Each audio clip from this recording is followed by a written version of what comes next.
Really broken really up. like. Super broken up. Are we getting broken up? Especially The when more server, than one the server person not is handle it? speaking. Is it? I don't think it's a server. Phil, do I'm you wanna getting. turn down I'm the, having no problems. My audio is fine. I'm hearing everyone I think clearly. your internet is better than ours. Maybe we need. Remember how our server boost gave us more bandwidth for the Yeah, but audio? this happened Perhaps if- that's causing a problem for some of us rural and poor internet connections. I said that might happen when we made the upgrade, but it didn't. This has happened before the upgrade, so it might not be that. All right. I don't Well, know. let's go ahead and get started. I mean, we should be We're trying to live, so- maximize how much bandwidth is available to make for that's free for people to be able to like hear us. So I think we should all switch to push to talk, like minimize. We don't the know that background that's the noise as issue. much as possible. We don't know that that's the issue. We're making a big assumption there. That's the bandwidth. That's the bandwidth on the server It side. will also help regardless, even if it's not the problem also right just be now. video. If you want to, I mean, just do let's get whatever. started soon. Yeah, I mean, all the video is the Let's thing that's not gonna. worry because sometimes this happens to us because we're a live streaming, animal at this point. Yeah, we're just We gonna used to get. be just, the post production would fix all the issues, but now we're just going to have to deal with how the live stream goes. Sometimes Live there's streaming is much better. Nobody likes Let's a try. recorded podcast unless you're Joe Okay, Rogan. so Sass, are you ready? I think Kai is almost Here in. it comes. Now Yeah. recording. Like I said, the audio is broken up, but I can understand your words, so that's good enough. I can do it. Let's go. Chill. Welcome to the I'm Yang gonna Gang hit Round Table. It's 3:19, Sunday, March 7th, 2021, Eastern Time. Eastern Time, -5 UTC. Welcome, it's sausage Sass. making time? Sausage making time. What is... All right. Hello, Sass. Thanks for coming to the show. Hey. We're a basic Hey, income what's up? advocacy podcast. Yeah, and it's nice to see you. So I'm Shale. We got Lucas, Refluence, Harry, Ariel, and Faku here. And Hello. I think Faye invited you, right? I did. Faye's Because been my go-to I connection. want to tell She's the been story. amazing. Oh, okay. Well, Can I please. tell the Go for it. story of by all how means. I met Sass? Mhm. All right. If you came to our YGRL broadcast, the Yang Game Report Live in Facebook, then you may have heard this story before. But I met Sass because I was at home, my usual routines with Zephyr, and I got a phone call. It was a political call. So I thought, oh, okay, well, that's cool. I'll listen, let's see what this person has to say. He's running for office, so on and so forth. He's in Austin. I'm like, oh, Austin. So, I'm a little bit far from Austin. I'm still interested, right? And he tells me, well, I'm calling everyone in the state of Texas. And I Wow. said, what? Right. That's very ambitious of you. Yeah. This is a person with some drive. He's going to do a lot of work. I said, well, why is that? And he says he didn't know where his district began and ends because he hasn't, everything's being redistricted right now. And so he's going to have to make a choice soon. So I'm wondering, Good for you. Sass. Yeah, I mean, and then I like through the conversation, I don't know if things have changed since I had this conversation with you, like probably over a month and a half ago, something like that. But in the meantime, I'm also finding out that I said, well, have you ever heard of the Freedom Dividend or, universal basic income? And he points me to this page he has on his website that basically says Freedom Dividend. Ha! And I said, oh, I was okay. So we're basically Yang Gang connecting for the first time, right? Nice. So I was really excited that he called me early on in his candidacy, and so I've been, a big fan ever since. I found out later through Basic Income Movement. I think Sass mentioned that he had, done some work for them as an organizer. I found out later, once I saw him in person through the magic of Zoom, right? And StreamYard and things like that. I was like, oh, I have actually met you before. I just didn't connect the name with the person. And he had taught us all about, something that a great technique he used on his organizing times. So anyway, here he is, and we would love to introduce him to more people. So the more people know about Sass, the better, I think. I love that. I love that you called all texting. Well, just gonna have to call everybody because that's totally the right move. That only only raises your profile, so you can't lose. That's brilliant, man. Yeah, Please especially win, because, please. like a lot of state campaigns and stuff end up getting a lot of attention from other places because local places sometimes have a lot of power over everywhere else. So it's like Yep. And this is Yeah. this is extra meaningful because Texas is likely going to pick up anywhere from 2 to 4 seats. We're going to find out at the end of this month, actually, how many seats Texas is picking up, which means there are going to be multiple races with no incumbent. And, obviously, people are really starting to fall off the Democrat and Republican trains. Yep. Like, they're really just, everybody's just kind of like, both are awful, and I'm sick of voting for them. Amen. And obviously, Texas is in this interesting spot of like everybody thinks it's turning blue, and like it is turning blue, but it's still totally red because every serious congressional and state legislature challenged by Democrats in 2020 lost. Every single one of them lost. And so it's this weird dichotomy.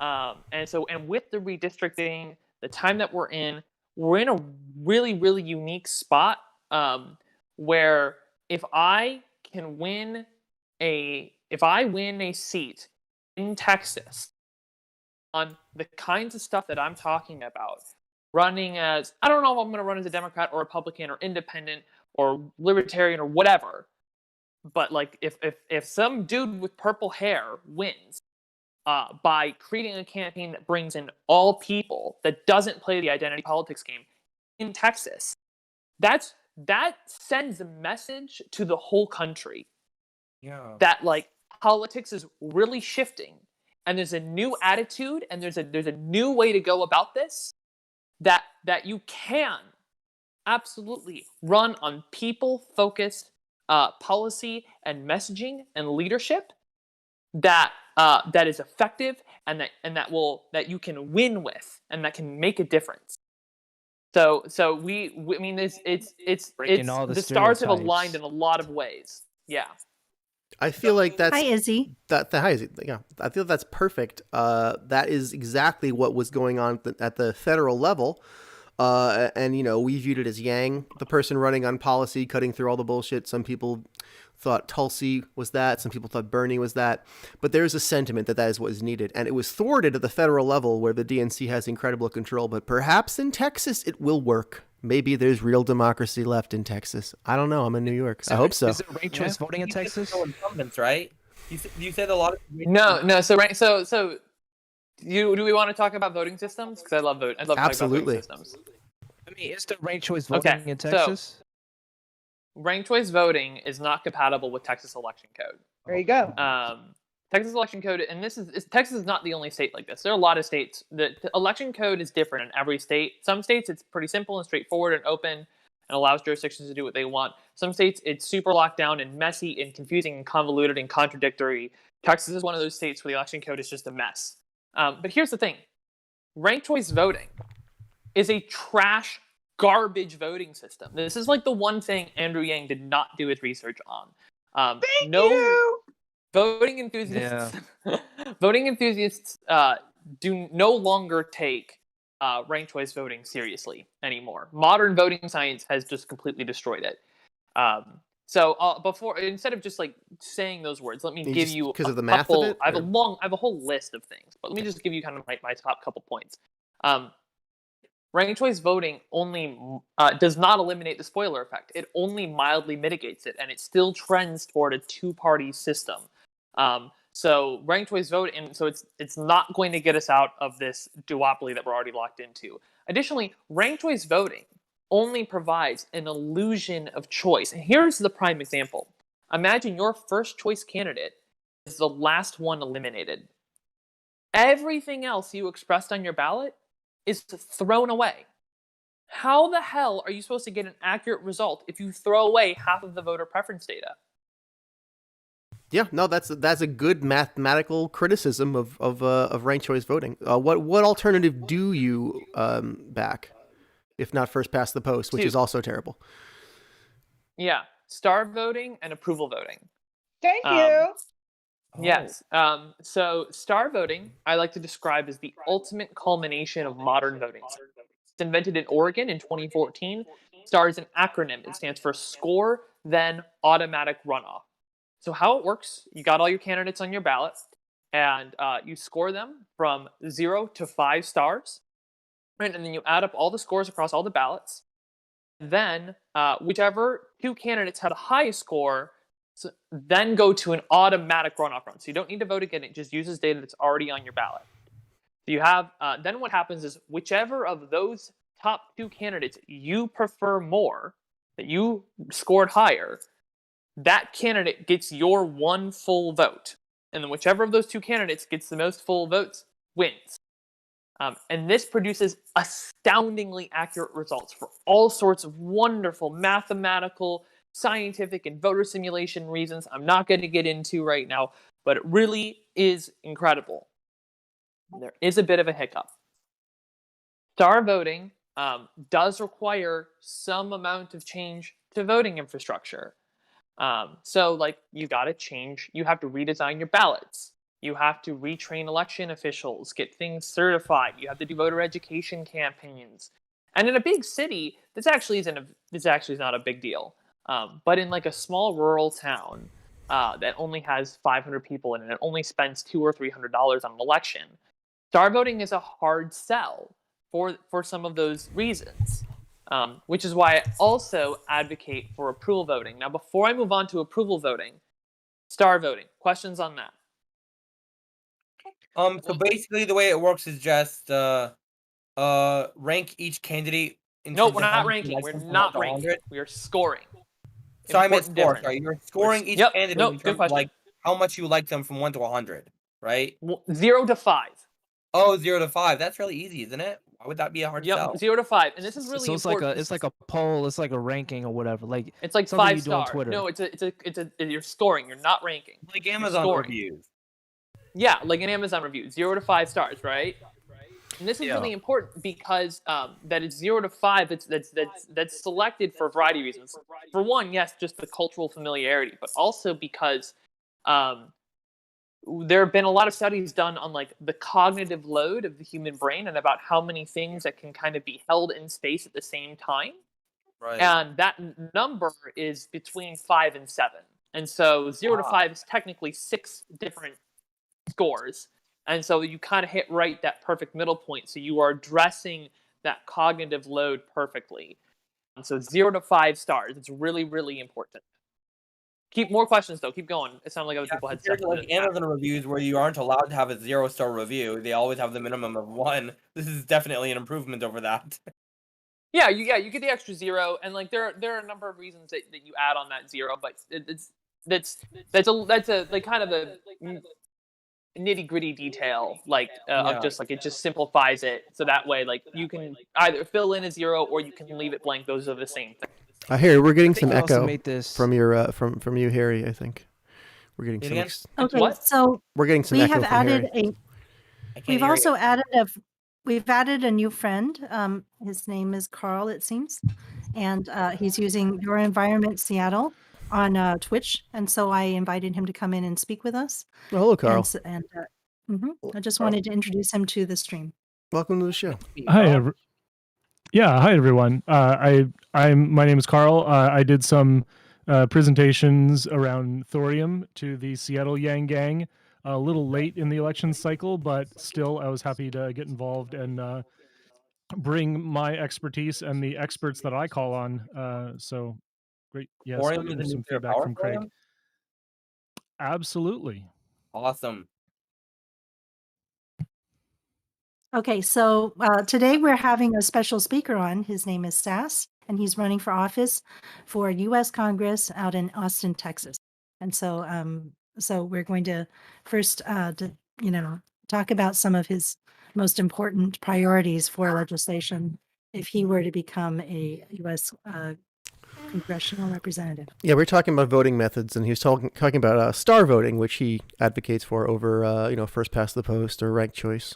And he's making a very compelling case for it. I'm completely on board. You said it was one of 2. I don't know if you want to finish with star. Approval. Yeah. So let's talk about the other one because I mentioned just some like logistical real world problems with Star, which aren't extreme, right? If they had like state support, great. But if you're just trying to get like individual cities or towns, Star can be a hard sell to small jurisdictions that don't have a lot of money to spend on elections.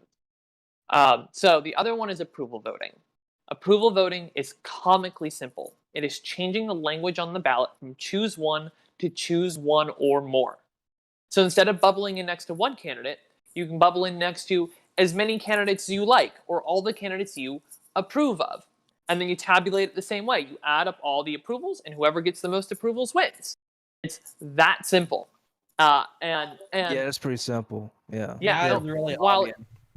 it does not produce results quite as amazing as star voting, you get a lot for a little. Yeah. I like to describe approval voting as the highest and fastest return on investment for any voting system shift in the United States right now. It's power and simplicity. So it requires zero change to voting infrastructure, because again, the only thing you're changing is one sentence on the ballot. That's it. The training is effectively zero, because you're just counting up all the votes. The voter education campaign is always the most expensive part of it. Well, that's as quick. It can't get any quicker or cheaper or easier than it can with approval voting.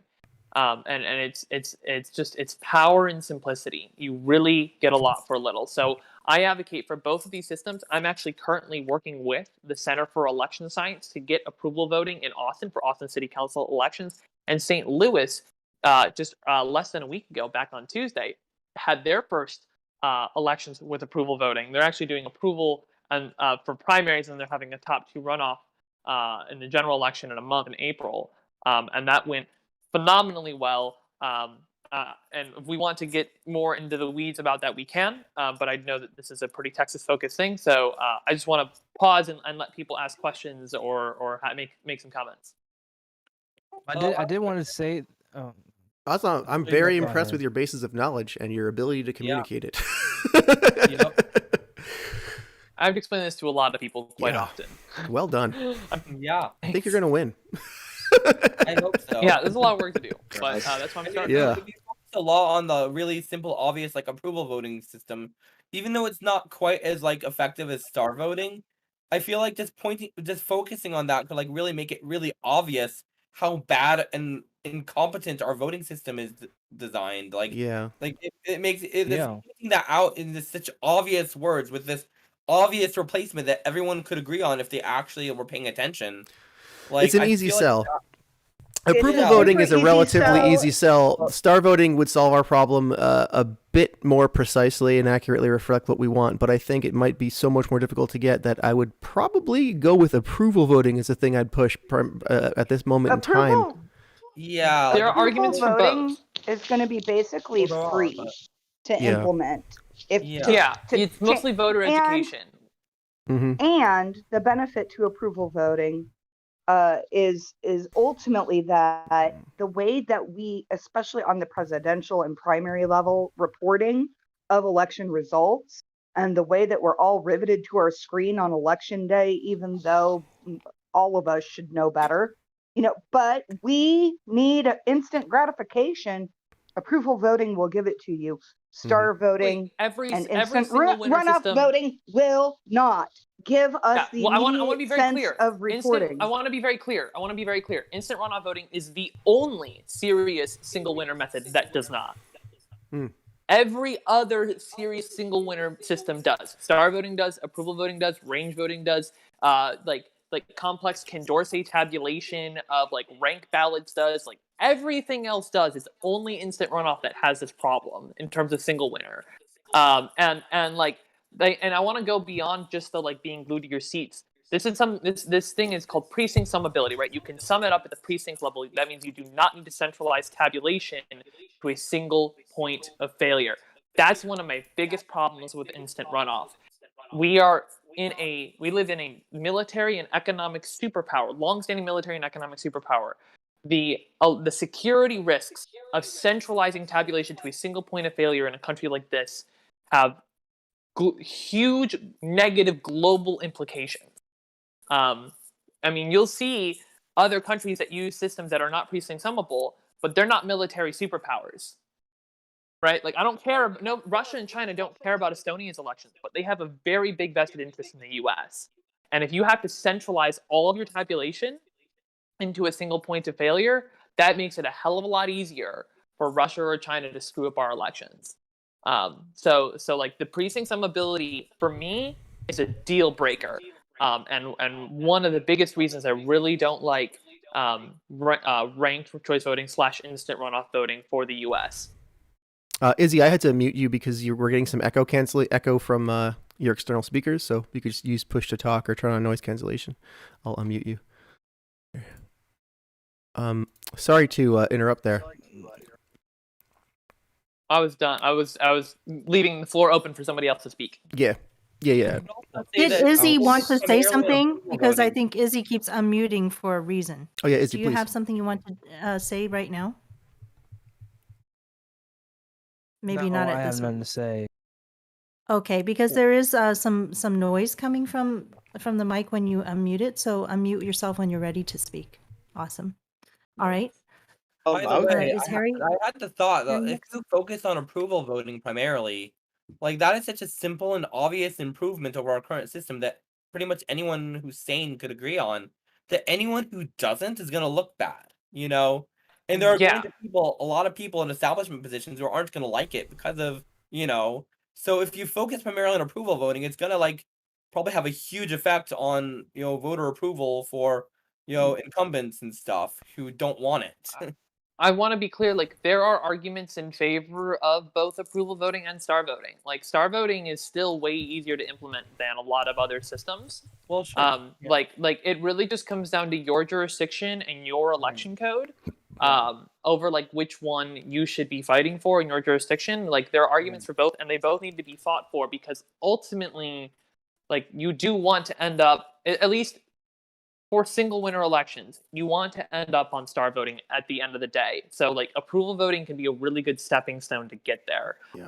But if you think you can get star voting in your jurisdiction, like I would recommend that you just go straight to star voting.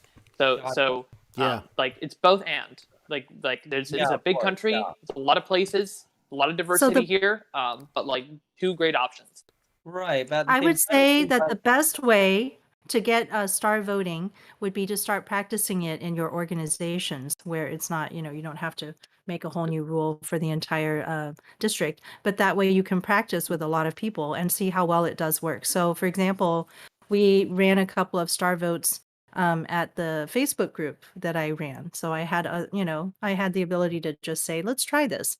And we put out a few things for people to vote on, and it turned out pretty well. And that gave people a chance to engage with the idea. What is star voting? How do we do it? And once people have done it a couple of times and they see it's working, they may just, start to say, okay, I understand this is easy enough for me to explain to my parents, to my children, to my family and the friends and whoever else. So it's something that can be done, and we are going to get adoption of it. We can do that with approval rating as well. So, yeah. Go ahead. Yeah, approval voting's really, I mean, that's literally like Facebook polls. That's approval voting. Yeah.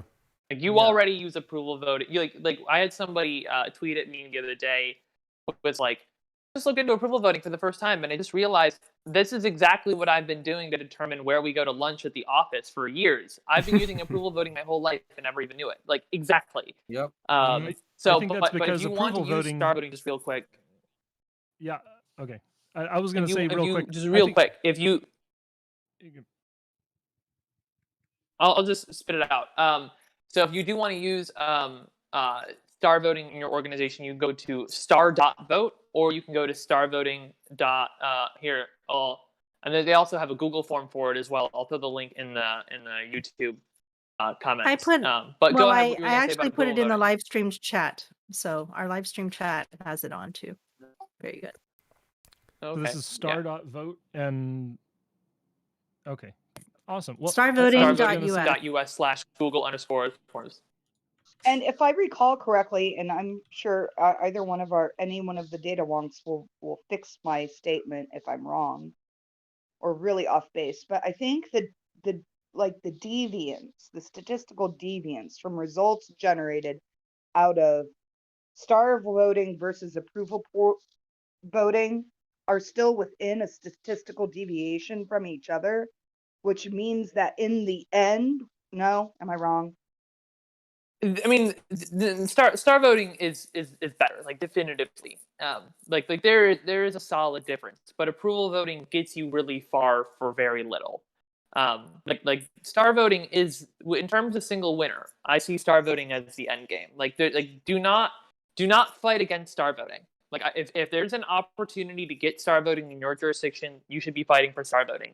But it's like that should be. Let me put it this way: look at star voting first. If star voting, but keep approval voting in your mind. If it seems like star voting might be too hard or too difficult or not compatible with your state's election code, then look at approval voting.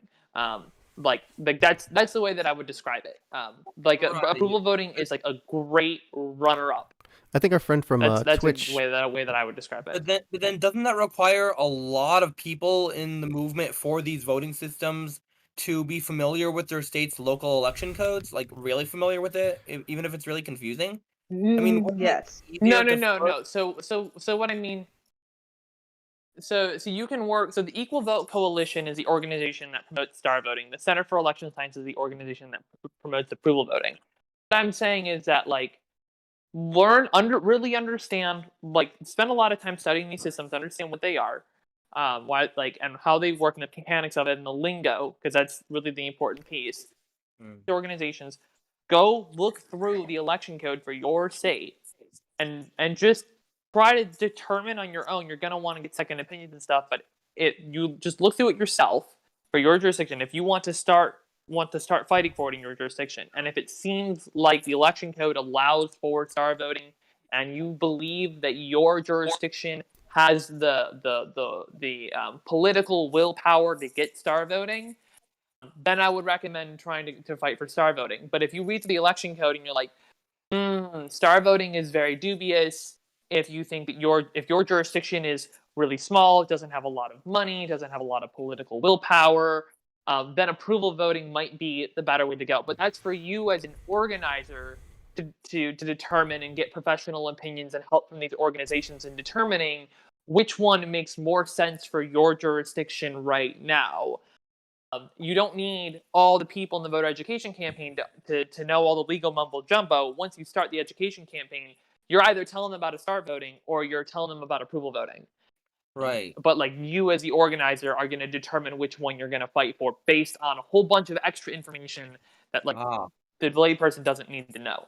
I think our friend Let's from give Twitch has Carl been a trying chance. to. I Yeah, know, I it think feels Carl's been like- trying to ask a question for a Let's minute. give So Carl, Carl a welcome to the chance show. to Yeah, say Carl's something. sometime. Yeah.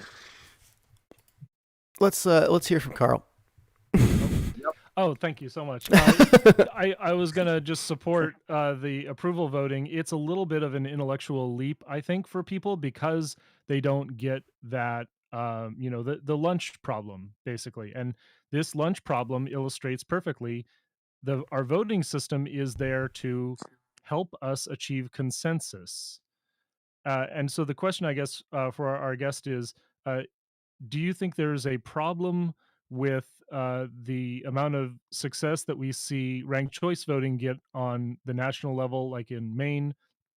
I understand your objection on national security, but is it possible to transition from ranked choice voting to approval or star fluidly? I wouldn't say fluidly. Ranked choice voting is genuine trash. We've already seen it repealed in 6 jurisdictions. Although, well, God, it's so weird. Let me take a look at my notes here. Well, but if So, you've never participated in a ranked choice vote, you don't understand what a hot mess it is until you sit down at the end and you're like, how did this work out? Like, Yeah, that's a so- mess. Burlington. It has failed to pass, obviously, in Massachusetts. It failed to pass in Glendale, Arizona. It failed to pass in Fort Collins, Colorado. It failed to pass in Duluth, Minnesota. It failed to pass in Alaska the first time, although it did just get passed. In Burlington, Vermont, they passed it, and then it elected effectively, we think, the wrong candidate. We don't know because they don't release all the ballot data. They could release it, but they don't. In practice, nobody has ever released all of the ballot data for an instant runoff. ranked choice voting elections. It has continuously been a transparency issue. But so we think it elected the wrong candidate, and so then they repealed it. Although they just reinstated it last week with their vote, which makes no sense. So stupid. Ann Arbor, Michigan repealed it. Although that I want to make a good faith argument that was for like racist reasons, not because of the bad mechanics. But like Cary, North Carolina has repealed it. Aspen, Colorado has repealed it. Pierce County, Washington has repealed it. Sunnyvale, California has repealed it. And the reason that it gets repealed is the real reason that it fails to pass is because it's overly complicated. The reason it gets repealed is because often the people voting it in are being lied to. And then after they do it, they realize that it's not actually achieving the things that they want to achieve. It doesn't get you out of the two-party system. So claims that like Fair Vote is the biggest organization that promotes ranked choice voting. And so it makes I have a whole list of claims here that it makes that are false, but I'll boil them down into these 5 things. They claim that it eliminates the spoiler effect, which is it doesn't. That's definitively false. It claims that your second choice is always counted, which it doesn't. That's definitively false. It says that your vote is never wasted. That's definitively false, as I've stated earlier in the illusion of choice problem. It's always safe to vote your conscience. That's definitively false. One of the problems with ranked choice voting is that if everybody votes honestly, that's better for the whole. Voting strategically is better for the individual. It's this weird backwards dynamic that doesn't make sense. At least with first past the post, everybody voting strategically is actually the best possible outcome for the whole, which is still awful. You want to encourage voter honesty, which is something that star voting does really, really well.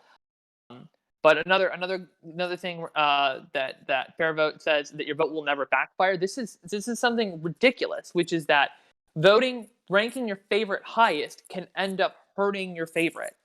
That's crazy. That's absolutely insane. Well, a lot of things about democracy are mathematically impossible or difficult to achieve, and the types of expectations we have from any voting system will tend to fail us in specific cases. So I wanted to say hi to Kay Rosas, who has also joined us. You want to be called Eric or Kay Rosas?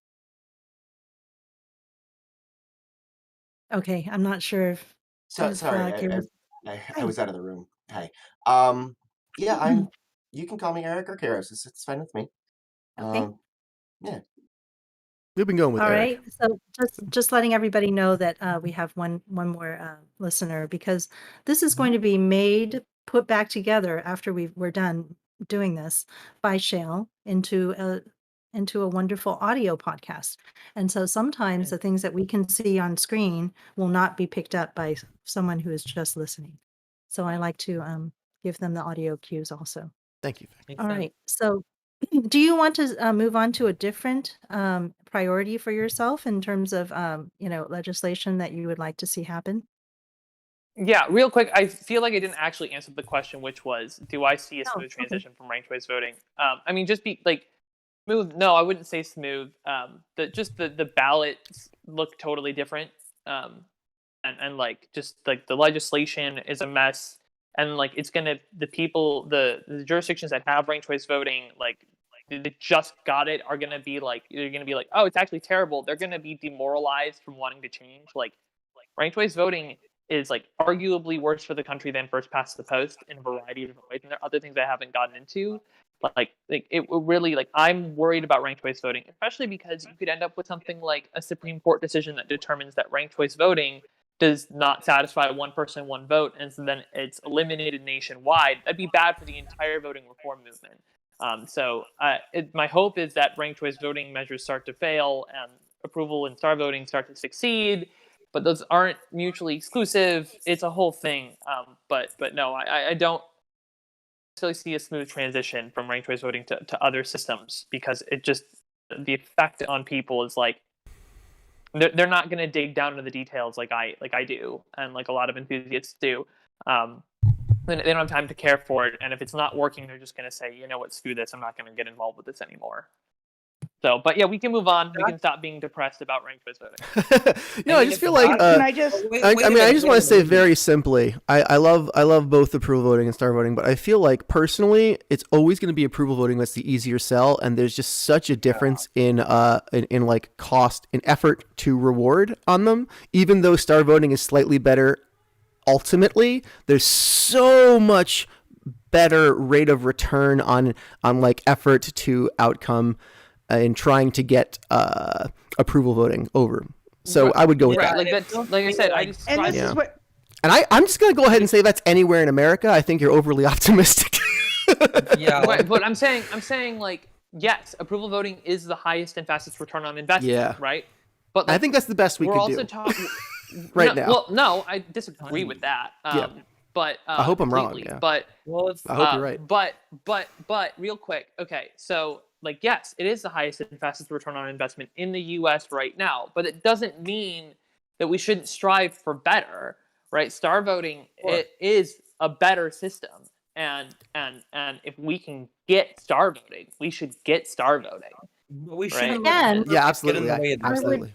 Get what I we would can. love to see, why don't we push for an engineering solution to this, which is, for example, we go to Facebook and we go to Twitter where social media runs these great polls that you say everybody's already practiced approval rating, for example.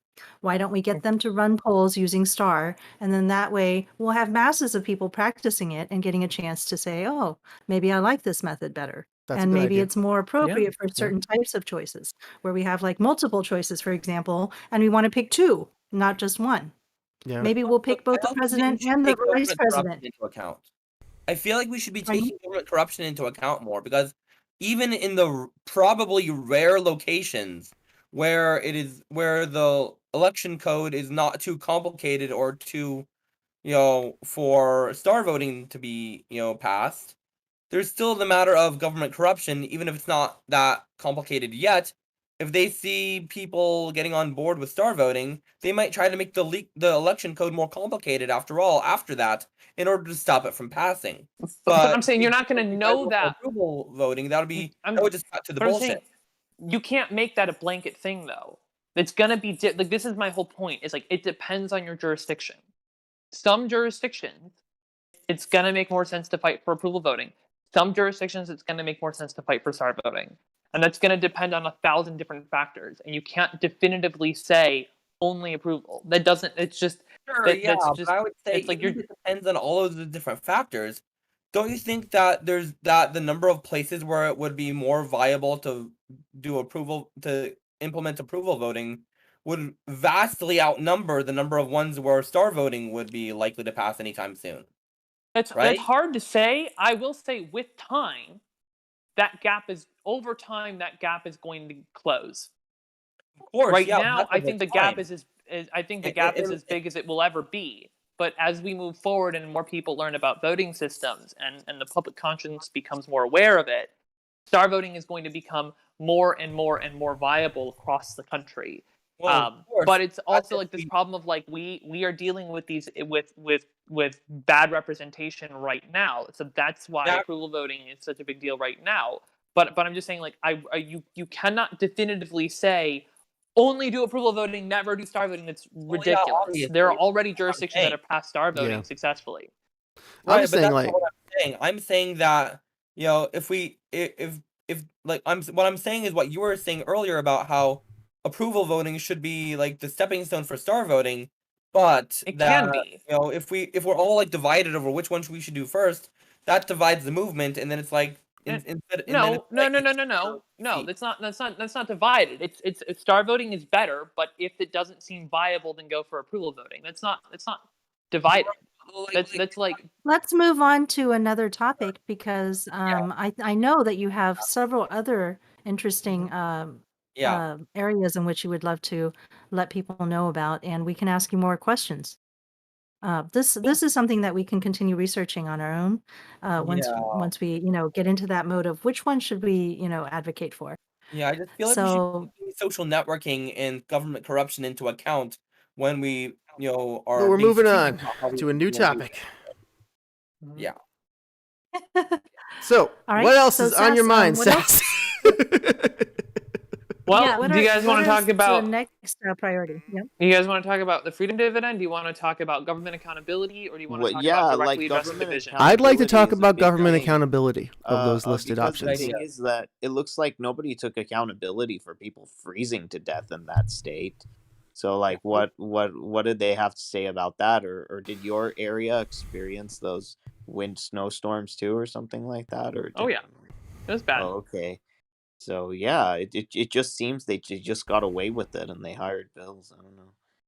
Yeah, I mean, it's the problem here is the same as the generalized problem, which is that the incentives of our representatives are not aligned with the people; they're aligned with their moneyed interests. Changing voting systems plays into this, but it feels like a big enough thing that I separated out as its own pillar. In terms of my platform has 4 main pillars. But government accountability is about, okay, what can we do through citizen action to hold our representatives more accountable? And I want to be very clear, it's like this is about like without the consent or participation of our representatives, what can people do? So I have a couple things, but it's really I have one big idea, which is when I get elected, I'm going to get some seed funds together to build a public forum where constituents in my district can log on. They can verify their residency. They can talk about local politics, all this stuff. But the main feature is that every time I vote on a piece of legislation, they'll be able to approve or disapprove of my vote on that legislation. So they'll be able to see the legislation, a kind of plain English translation of it, because legislation is written very poorly these days, intentionally. Some education about it, why I voted the way I voted. Then I will have a public scorecard of how representative I am of my district. And the really cool part about this is it will be open source, and I'll just be the guinea pig. We'll work out all the kinks and the bugs on me, and then once it's working, great, then we can apply it to every elected representative across the country without their consent. And Nice. we can begin actually holding our representatives accountable, right? The phone calls, the emails, these are like private channels that can be ignored. Polling every couple months or years or whatever, do you like your candidate? That's not accountability. No. That's just like this very soft, fuzzy thing. Elections every 2 or 4 or 6 years, like that's a rat race with competition and money and all this other stuff done with other candidates. That's not accountability. Accountability is every step of the way. The public is saying, yes, you're doing it. No, you're not. It's time for you to do this. That's what accountability is. And so this is the beginning of a national conversation around government accountability that we have not been having. And what I really like about this is it's I mean, as much as I'd love to codify it into law, it doesn't require participation from legislators in order to enact. Oh my gosh, yes, that sounds I like this a amazing. lot. Yeah, you are a genius, Sass. It's like we're trying to I make pulled a lot of trying to hold that the from government accountable, somebody like, else that why? suggested it to me. Well, you Yeah, have good this makes judgment. absolute perfect sense because it's like we're trying to hold the government accountable. The mechanism for holding them accountable should exist outside of the government. Yeah, Yes. exactly. Wow. Say Well, how can something- we I get this love what going? Sass Like, brought up. how can we make this happen? This is a good solution. Is it implementable? Yeah, there are already some platforms that are doing something related, and I might, instead of starting something new, might work with them instead. If you can go to the website democracy.space, and there's another platform called Decidem or Decidim, DECIIM, that kind of do tangential stuff to this. So it might be worth working off of them. And plus, then you can start to implement things like liquid democracy into this and proxy voting and stuff, which is really cool.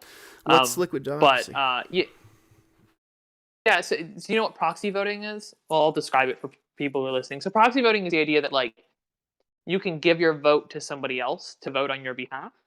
But importantly, incredibly, crucially, you can retract it at any time. And That you can is get really my fancy. favorite. This is That all is my favorite policy. You just talked to you Yeah, just and this brought is up my very favorite policy. yeah, Which and can only be this is implemented enabled by the information. like in this new age with all of the engineering and internet that we have Yeah. now. Like No, it's a new age during Yeah, which we this can would be actually do really it. tough. Yeah, it'd be really tough to do this before the information age. But yeah, it's absolutely like yeah, and you can get really fancy. You could do things like only like have your vote for certain topics go to certain people, and vote for other topics go to other people. And you can build up these chains of proxy voting. That this could eventually lead to the replacement of representatives altogether with just this fluid dynamic of like liquid democracy, and then like that will dramatically increase representation and participation in democracy.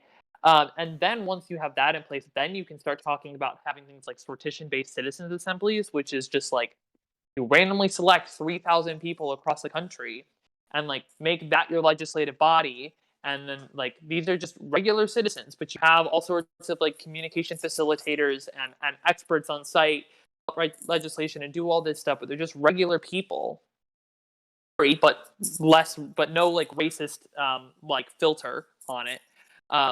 And you can make it opt-in, you can do all sorts of things with it.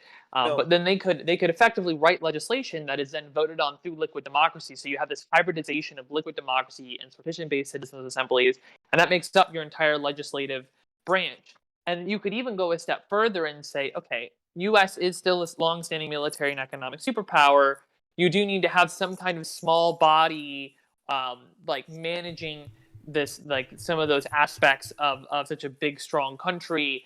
But like, but you can have that be determined through liquid democracy, kind of thing. So instead of having this crazy electoral college BS, you can have you could either have the citizens assembly help to like decide some candidates and then have them voted on through liquid democracy, or just have whole campaigns. You can do a lot of really interesting, crazy stuff with this. And I see that I want government Andrew accountability. Yang. I want Andrew Yang to be my proxy vote. Well, to be my proxy. Yeah, I put my vote in for him. When you think about back in the past when Reagan said government is not the solution, government is the problem, then why are you the head of our government? Then aren't you that problem that's coming in? If you have that mentality, you want to make yourself into the problem. So if you think that this thing is a problem, why did you become a part of it? Then when you say liquid democracy, do you mean like direct democracy or something? And so there's direct democracy, there's representative democracy, and now there's liquid democracy, which is kind of taking the best of both worlds. It's more complicated than either of those two things. Right. Direct democracy is just like inefficient. It's just like it doesn't work at large scale. Representative democracy, you run into the popularity contest problem, right? Which is like not always a bad thing, but like it has negative downsides to it, and you can get mob mentality. You run into this kind of tyranny of the masses problem. So liquid democracy helps to mitigate all of that by pulling the best from both worlds and giving people the ability to have a much stronger control and more fluid and flowing. That's why it's called liquid democracy. Control over the one thing that always gives them voice, which is their vote. My favorite thing about liquid democracy, which is a term that I'm just now picking up from Sass, but we've talked about this many times on the podcast before, probably Harry joined us, because I am a big fan of this. I believe that we should be allowing computers to help us now with even our voting, right? We talk about algorithms running our lives and being, but what if an algorithm could improve our lives, right? Yeah. And in this case, we're talking about perhaps allowing ourselves to choose representatives at real time. And so at any moment, what you can say is, I don't agree with the representative that we have, voted on or whatever 2 years ago or even a month ago. See him doing what I asked him to do. So I'm going to now shift my vote immediately at this moment to somebody else who can now represent me. I'm still not going to be the person up there legislating because I don't have time. I don't have time to read 600-page documents, right? There are elected representatives who are supposed to do that job. So if those people are reading the documents, doing the work of it, but if I disagree with them, I can now move my vote to somebody else. Like here's the best And that's analogy. Like real our democracy has a lag time, right? Like when Right. you click on something on your computer and then it opens up like 10 minutes later. Think about it. Like our lag time for a new president was enough time to have a coup. Like Exactly. Yes. dude, look at the lag time. It's unacceptable. You don't open up an application and expect it to be open up the next day when you double click on your computer, but that's what we have for government. I do want a side note for like president specifically. Like I do argue in favor, at least right now, of having a small body that at the top of the executive branch. I don't know that I want that forever, but for the U.S., I do argue in favor of that, and I do think that some degree of lag time makes sense, because having massive shifts in power is really unhealthy for a large country or for any country. So for president specifically, like I know the whole Or maybe insurrection just thing, executive but branch. Executive branch yeah, is different from legislation. yeah, I Those mean, are two different things. you could frame it that way as well, but like Well, having some period of like like a solid term, it's not over till it's over kind of thing, unless, well, I mean, yeah. options for appeals out for recall I always, agree. but you just don't want to have We those we massive need shifts to in power have happen Give them often. enough we need time to to have actually show whether for they're doing well or not. And like We need to have what? whether it's the current person or whether it's the fault of the last person before them. Oh, you see what we need is to have transition, and transition is good. But when there's an emergency, we cannot have a lag time. And that's what I saw with Yeah. this coronavirus crisis. You get into gear quick. We need to have mechanisms in Well, terms of yeah, emergencies we just that weren't prepared as a nation. get to the point, right, really close, but lag New time Zealand in was. right, exactly. Lag time in helping and getting something done, that's bad. But I can understand transitions between people, between like powers and stuff like that. Transitions are good. We shouldn't just go in willy-nilly without knowing what we're doing. But the Yeah, lag time that we have to get something like the CARES Act passed and the heroes didn't even move, and what Mitch McConnell constantly did by just letting things sit there on his desk, and that is Pelosi. yeah. They're both ghouls. Yeah. Yeah. These are that sort of lag time may be a little different than liquid democracy, so we may have to talk Well, about the that point in the a point is different. that liquid democracy, if we had liquid democracy in place, those like people would have voted on all of that, all like those checks would have gone out the door right away. Like that would have happened very That's quickly. true. I And believe that's that that's the that point that's being made here. Yes, because we could have immediately taken our support away from those who were not doing what we wanted and given the vote to somebody else. So one person who is a better representative maybe will end up with 6 of our votes because we all said, well, you know what? We no longer want that other guy, right? And it happens So immediately. instead of having her vote count as 1, it will count as 6, perhaps because she's increased so many people, wanting her vote to count during that time. So that's an interesting and wonderful thing that may be in the future because that sounds even more difficult to implement. But hopefully one day we'll get there. Yeah, it's not Sass, happening in terms tomorrow. of government accountability, Lucas had something he wanted to talk about for a minute. Well, it's Lucas, are you interesting. ready? Yeah, can you guys hear me? Yeah. Okay, so something about government accountability I want to bring up. So last year in my city here in West Haven, Connecticut, so there was this bill they wanted to pass, which would reduce like over half of our city council from 12 down to 3. And thank God it was rejected because with government accountability, people were saying, no, we don't want to do this. We don't want to only have 3 parts of the city divided up into city council. That'd be more corrupt, less representative and everything. And yeah, so we fought back against that government accountability from city level last year.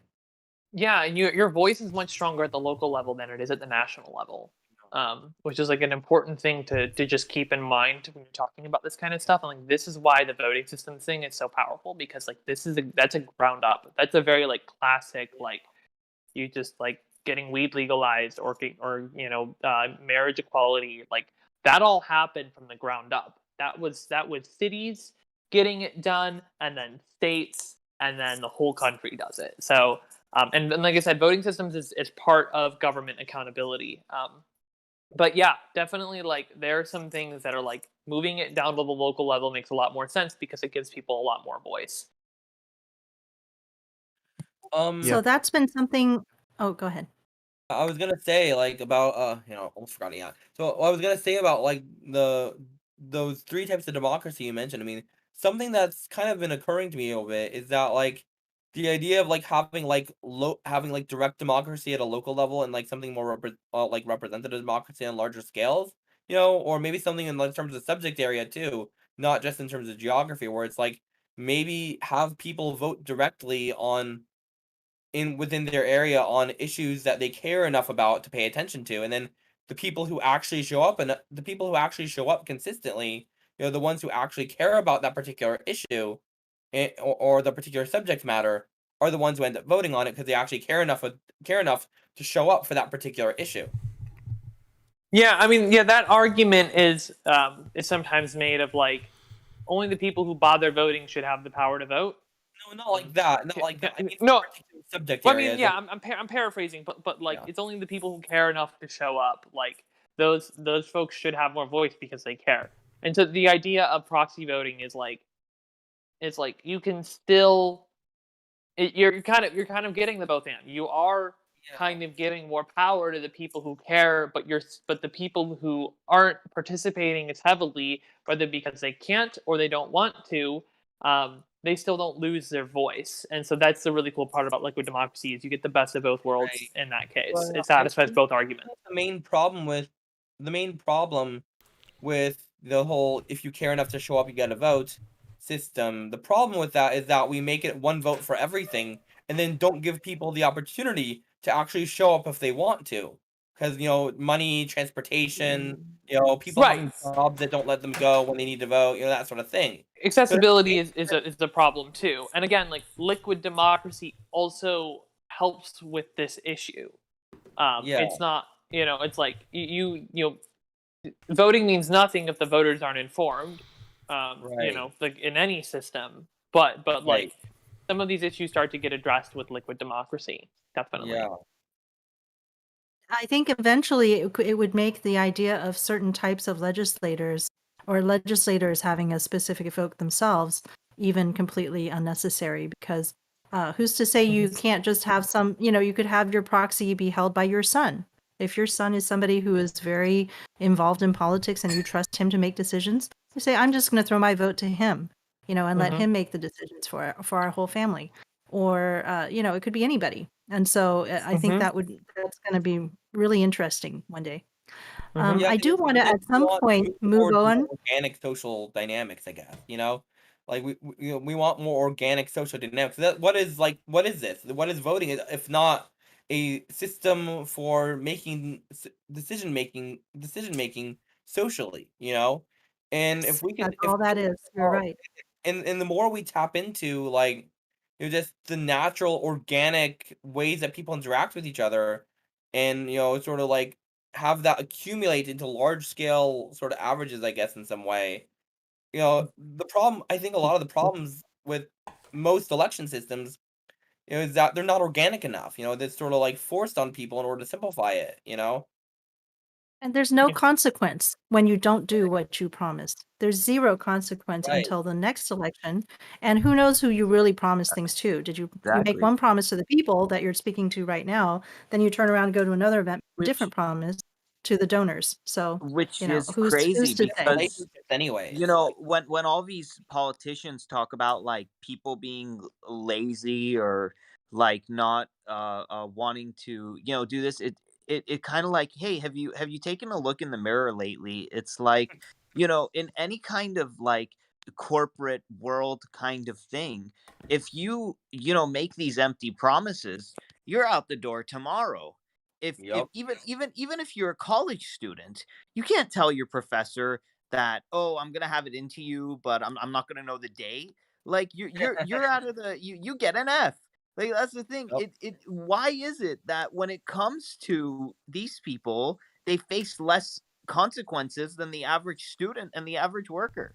Because they it's can They only don't because understand you can only what they get rid of got. you can only get rid of them once every 2 or 4 or 6 years. That's Yep. why. And even right. at that point, getting rid of them, it doesn't work because the system is so rigged in their favor. I mean, right? It's really rigged Had in favor several of years to incumbents. Could you fundraise. imagine like Yep. a shareholder who couldn't get rid of like someone or like a CEO who couldn't do Yeah, that they're do all beholden right. to a board of directors. It's law. When large companies Right. have to have a board of directors to keep the company Mhm. and the CEO accountable to shareholders who have vested interest. So we're the board of directors for them, but where's our power, Well, they Yeah. have systematically removed it so they can do what they want without our approval.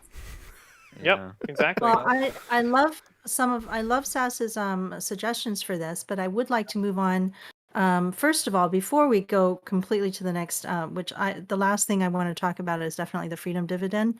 But before we move there, let's start with a little bit of the one final. I'd like to hear a little bit about what you think we should have done or should be doing in Texas due to the last weather crisis, the energy, the overcharges, the water breaks, all of the, issues that everybody's facing. Is there anything specific you wanted to talk about in terms of the current event? I mean, it's all down to the state legislature. The first thing they did was get us off the national interconnects, which I disagree with. But it's if any state can manage its own energy, it's Texas. We have so many natural resources down here. But then the state legislature, didn't do what it needed to do. It could have reduced subsidies on entrenched fossil fuel industries here, and use those funds to pay for winterization, or just regulated them into doing it themselves, into insulating all their different energy production. They could have had a lot more solar. Solar would have done way better. You just wipe the snow off the top, and it works just fine. But then you also run into like the pipes bursting. That's a tougher problem. Um, so the one of the big differences between northern states and southern states is in northern states they bury their pipes deeper underground where the temperature is more stable, and they insulate the pipes. Well, in the south, you know, 50 years ago, 30 years ago, 50 years ago when they were installing these pipes, um, there was no concept that like this would be a problem, and so it was like, why would we spend money on it? And like that actually kind of made sense at the time. But now that we're like seeing the effects of climate change and how the messing up the air currents, losing that jet stream that's keeping the polar vortex up north, then now it's dipping it down, and it's caused these water pipes to burst, and so you have a lot of communities, particularly poor communities, who haven't had clean water for 2 weeks now, clean running water for 2 weeks, and it's like, getting those pipes fixed. That's no small feat. That's a lot. Of course, at this point now we can say, well, this is going to happen again, so let's prepare. So I think there's a lot that the state could do. Again, it's all up to the state legislature. There's obviously the problems with like FEMA. How much is FEMA really doing? They show up late. They're under resourced. They don't have any information. So it's been a lot of mutual aid organizations that have really actually been getting things done and getting water to people, setting up systems, and ways to get. Also working with Austin Fire, working with like local fire departments and stuff.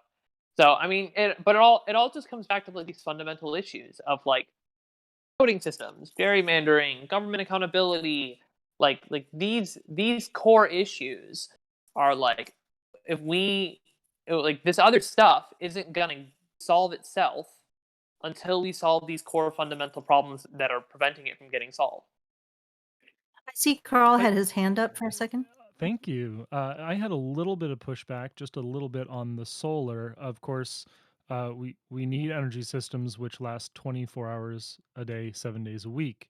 We have to support our hospitals, and so this is one of the reasons that I'm on Team Yang, is his support for advanced nuclear. And of course, nuclear is a fantastic energy source in terms of labor. We need 300 to 900 people working at every nuclear plant, whereas every gas plant has what, a dozen people on staff. So I'm wondering, Sass, what's your take on? And I can answer absolutely any question you have about how nuclear performed during the Texas freeze. Yeah. So obviously, solar is combined with storage, and there are a variety of different ways to store that energy. It's not just lithium-ion batteries. There are these like liquid. There are these flow batteries. There are elevation gains with like different lakes and stuff, bodies of water. There's a lot of different ways to store that. There's the salt, like the focused heat solar. But I am in favor of nuclear. Obviously we saw one of the nuclear plants fail. But the reason for that was because it wasn't winterized. Again, put this in the state legislature. It's not because the technology is bad. I am in favor of thorium, and I want to put R&D into it. There is a problem of just like timeline of just like thorium's not going to be ready in time. So I'm very much in favor of like the new scale small nuclear reactors, which are designed, manufactured, supply chain. Everything is completely domestic. You prefab them in a factory. You dig a hole in the ground. You plop them in, and you turn them on. So like absolutely, nuclear has to be part of the solution as well. But what I'm saying is like Texas gets a lot of sun, and it got a lot of sun during the storm too. And so solar both for utility generation as well as like decentralized energy generation in terms of like rooftop solar with local backup, and that includes apartments and condos as well. That would be another way to help to stabilize the grid. Even if it didn't make up all the power generation, it could have added stability. So like it's a variety. It's no one single thing. You need a variety of solutions to this incredibly huge and complex problem. But again, it all comes back to the state legislature screwed up over and over and over again. Didn't prepare for this situation that everybody knew we needed to get prepared for, and now we're facing the consequences. And like the state legislature is not going to act in our interests until we shift the incentives and we get better representation and we do these other things. And like it's not going to happen until we address some of these core pillars of my campaign. Okay, so final Carl, follow-up I on would like this. to hear more Uh-huh. about Yeah. thorium when you get a chance. But I wanted to interrupt just at this moment for a second because I need to ask Sass, did you ever decide with which party you would like to run? Because you had I not decided the last time I spoke to you. I will not be deciding until I have sufficient information, and I won't have sufficient information until I can pick a district. And that won't happen until summer. So it's still going to be a while before I officially declare party affiliation. Okay, Awesome. because Can I do I'm my quick- having. Yeah, I would like to give you that moment and just I just wanted to say the reason I brought that up is because we have had 19 years of Republican trifecta in Texas. And a lot of our listeners may not know this if you're joining us from another state. So it's very difficult, I think, for them to push responsibility off onto others, and yet they will do that anyway. So I just find that amazing. Okay, please tell us more about this. I would like to also hear about the current state of thorium, Okay, research he and had so forth. So when you get a I'm sorry, chance. Yeah. sorry, I'm not seeing the screen right now, so I don't have your name. But you had a follow up. I want to hear what Carl? your follow up is. Yeah. Yeah, thank you so much. The follow-up is, of course, that solar energy is having problems with domestic production. As you rightly noted, NewScale is fully domestic and supports American jobs. Solar, on the other hand, we essentially have said, unfortunately, here in Washington, even that we don't want to build it in our backyard. We had a silicon smelter around the Spokane area that was essentially blocked by the environmental community. And so it's like if we're advocating for this clean energy source, we need to be able to own the manufacturing and own the development of these technologies and not just say, hey, the Chinese should build it and send it to us, and because we don't want it in our backyard. Yeah, I Yeah, I agree. was actually going to say something about that particularly. Well, I mean, we've seen like you're talking about an isolated incident, which of course I don't know a ton about what happened in Oregon. But like yeah, I mean, the more domestic, the better. And we're seeing like Tesla is really taking on this like it doesn't make sense to manufacture things on a different continent than where they're being sold, which makes sense, and that's why they're able to undercut everybody on a lot of technology. So, like, I would absolutely love to have government mandates, state and federal, that that require certain percentage of work happen domestically if you're going to call yourself an American company, adjusting tariffs, adjusting supply chains. Like, again, this is another complex issue that doesn't have a single solution. But like, we could manufacture solar here, and we should. Like, we can and we should. So like, I'm with you on this. Of like, the really great thing about New Scale Modular is, like, it was designed from the ground up to be completely domestic, and that's great, and I'm in support of it. It doesn't mean that I don't support solar too. This carbon in the atmosphere problem is the number. I mean, is just like, it's the number one environmental problem. Like, we have a lot of other environmental problems going on right now, but the carbon in the atmosphere and the oceans, that's endgame. And we got to do everything we have. Yeah, we have to take every single route that we have. Regarding the thing that I tell solar energy, I have a quick question. Something I've been thinking about, like, why don't we just, like, instead of having all of the solar energy, like, panels, generator, gardens, whatever, all be in, like, centralized places, why don't we just, like, divvy it up, like, have a lot more solar panels, but smaller solar panels, like portable solar panels that we can carry in our pockets, and carry around with us, or even like solar panel t-shirts, you know what I mean? Like, that way everyone could have one and we just carry it around with us, and then we could sort of like we sort of like have a market for it, Some of this tech exists. Like, you can buy some of this tech. Like, there are solar paneled, like, battery backups for your cell phone that you can buy and take camping with you or whatever. There are, like, vehicles coming out of the market that have solar panels in them because the efficiency of the solar panels is starting to get to the point where it's actually worth it. Right, rooftop solar is a really, really great version of decentralized solar. But like, it's both and. You want all of it. Of course, yeah.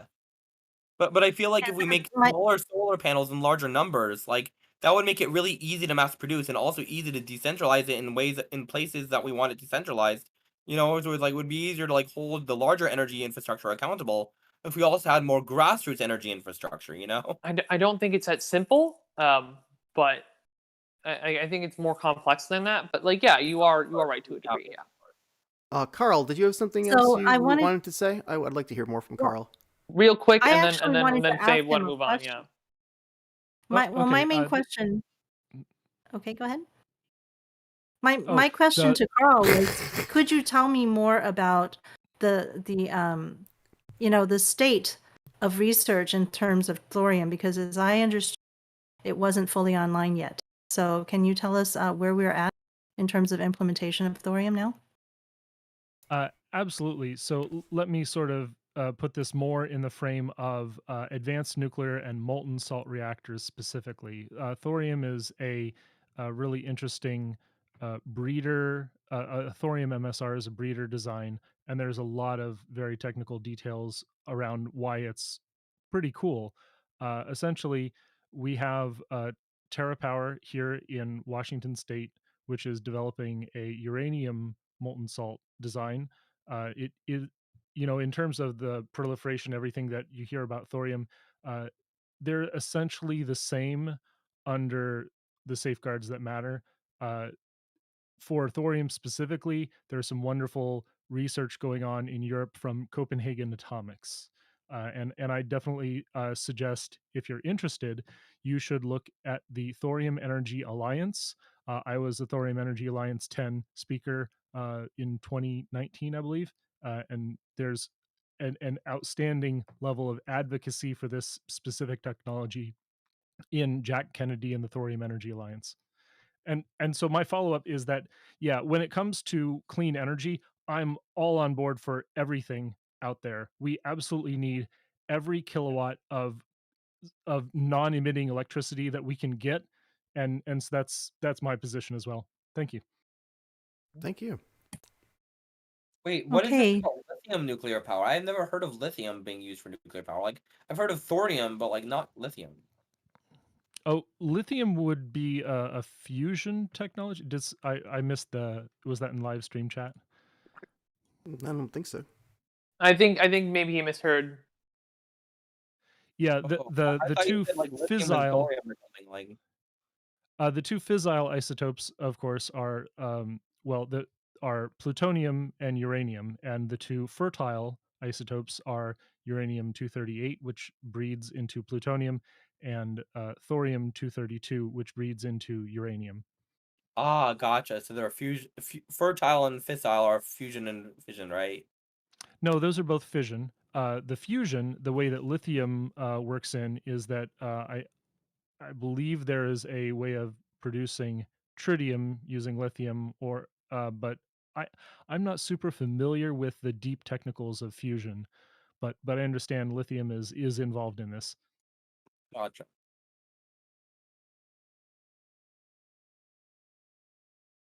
Okay, so I think we are ready to move on to our next topic, and the thing I wanted to bring us to is the Freedom Dividend, which you have placed as an important position in your campaign. I think that there is a mayor's for a guaranteed income, so mayors for AGI, that is doing that thing that you're talking about, bringing it from the grassroots level at the city level, from mayors all the way up, if we can get it at the city level. But you would be working on it at a federal level. Is that correct? Yes. It's just where So, my passions lie.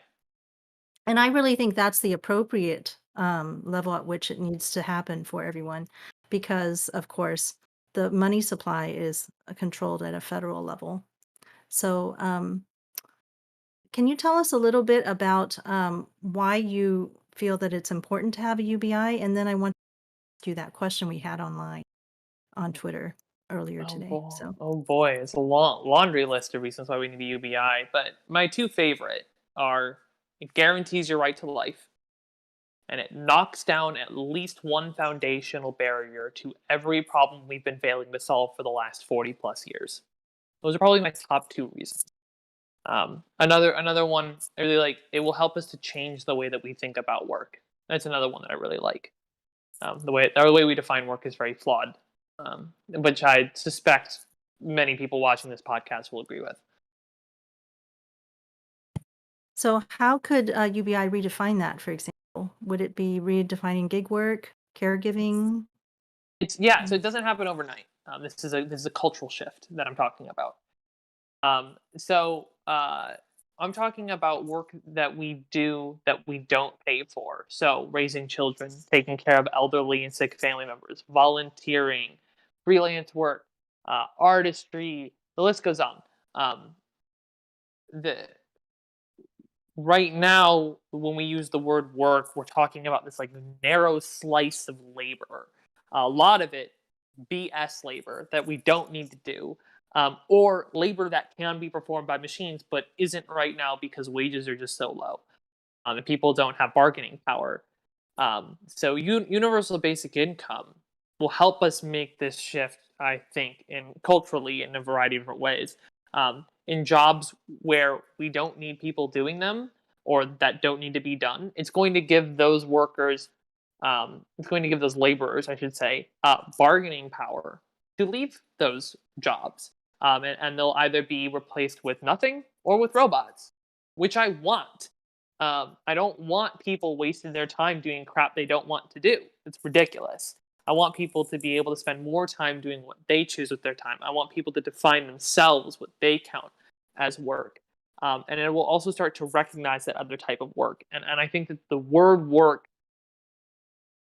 will start to be redefined in a new way gradually over time culturally. So universal basic income will help And enable this. Yeah. and also it'll help businesses kind of compete for employees.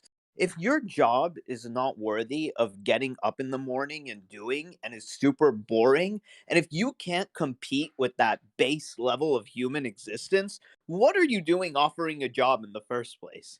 You know what I mean? So it's like if your job is not worthy of somebody to wake up and to feel like they're contributing to something meaningful and they have a purpose, then you shouldn't be offering a job because all you want is like slaves and people to take advantage of. Yeah, this is if you like kind of the Darwinism aspect of capitalism of like survival of the fittest, then like UBI is right up your alley.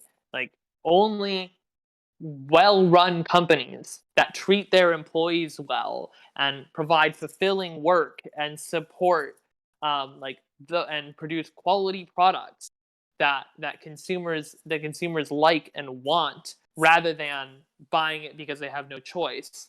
Those are the companies that will survive, and the companies that are poorly run, that don't care about their employees or their customers, that rely on like congressional bailouts to stay afloat, Extraction, like manipulation.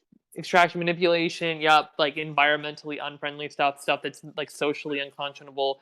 Those companies will start to fail. So universal basic income will also empower entrepreneurs who would make great companies but don't have the capitality or the time or the support necessary to do it. It will also help to unlock people's productivity.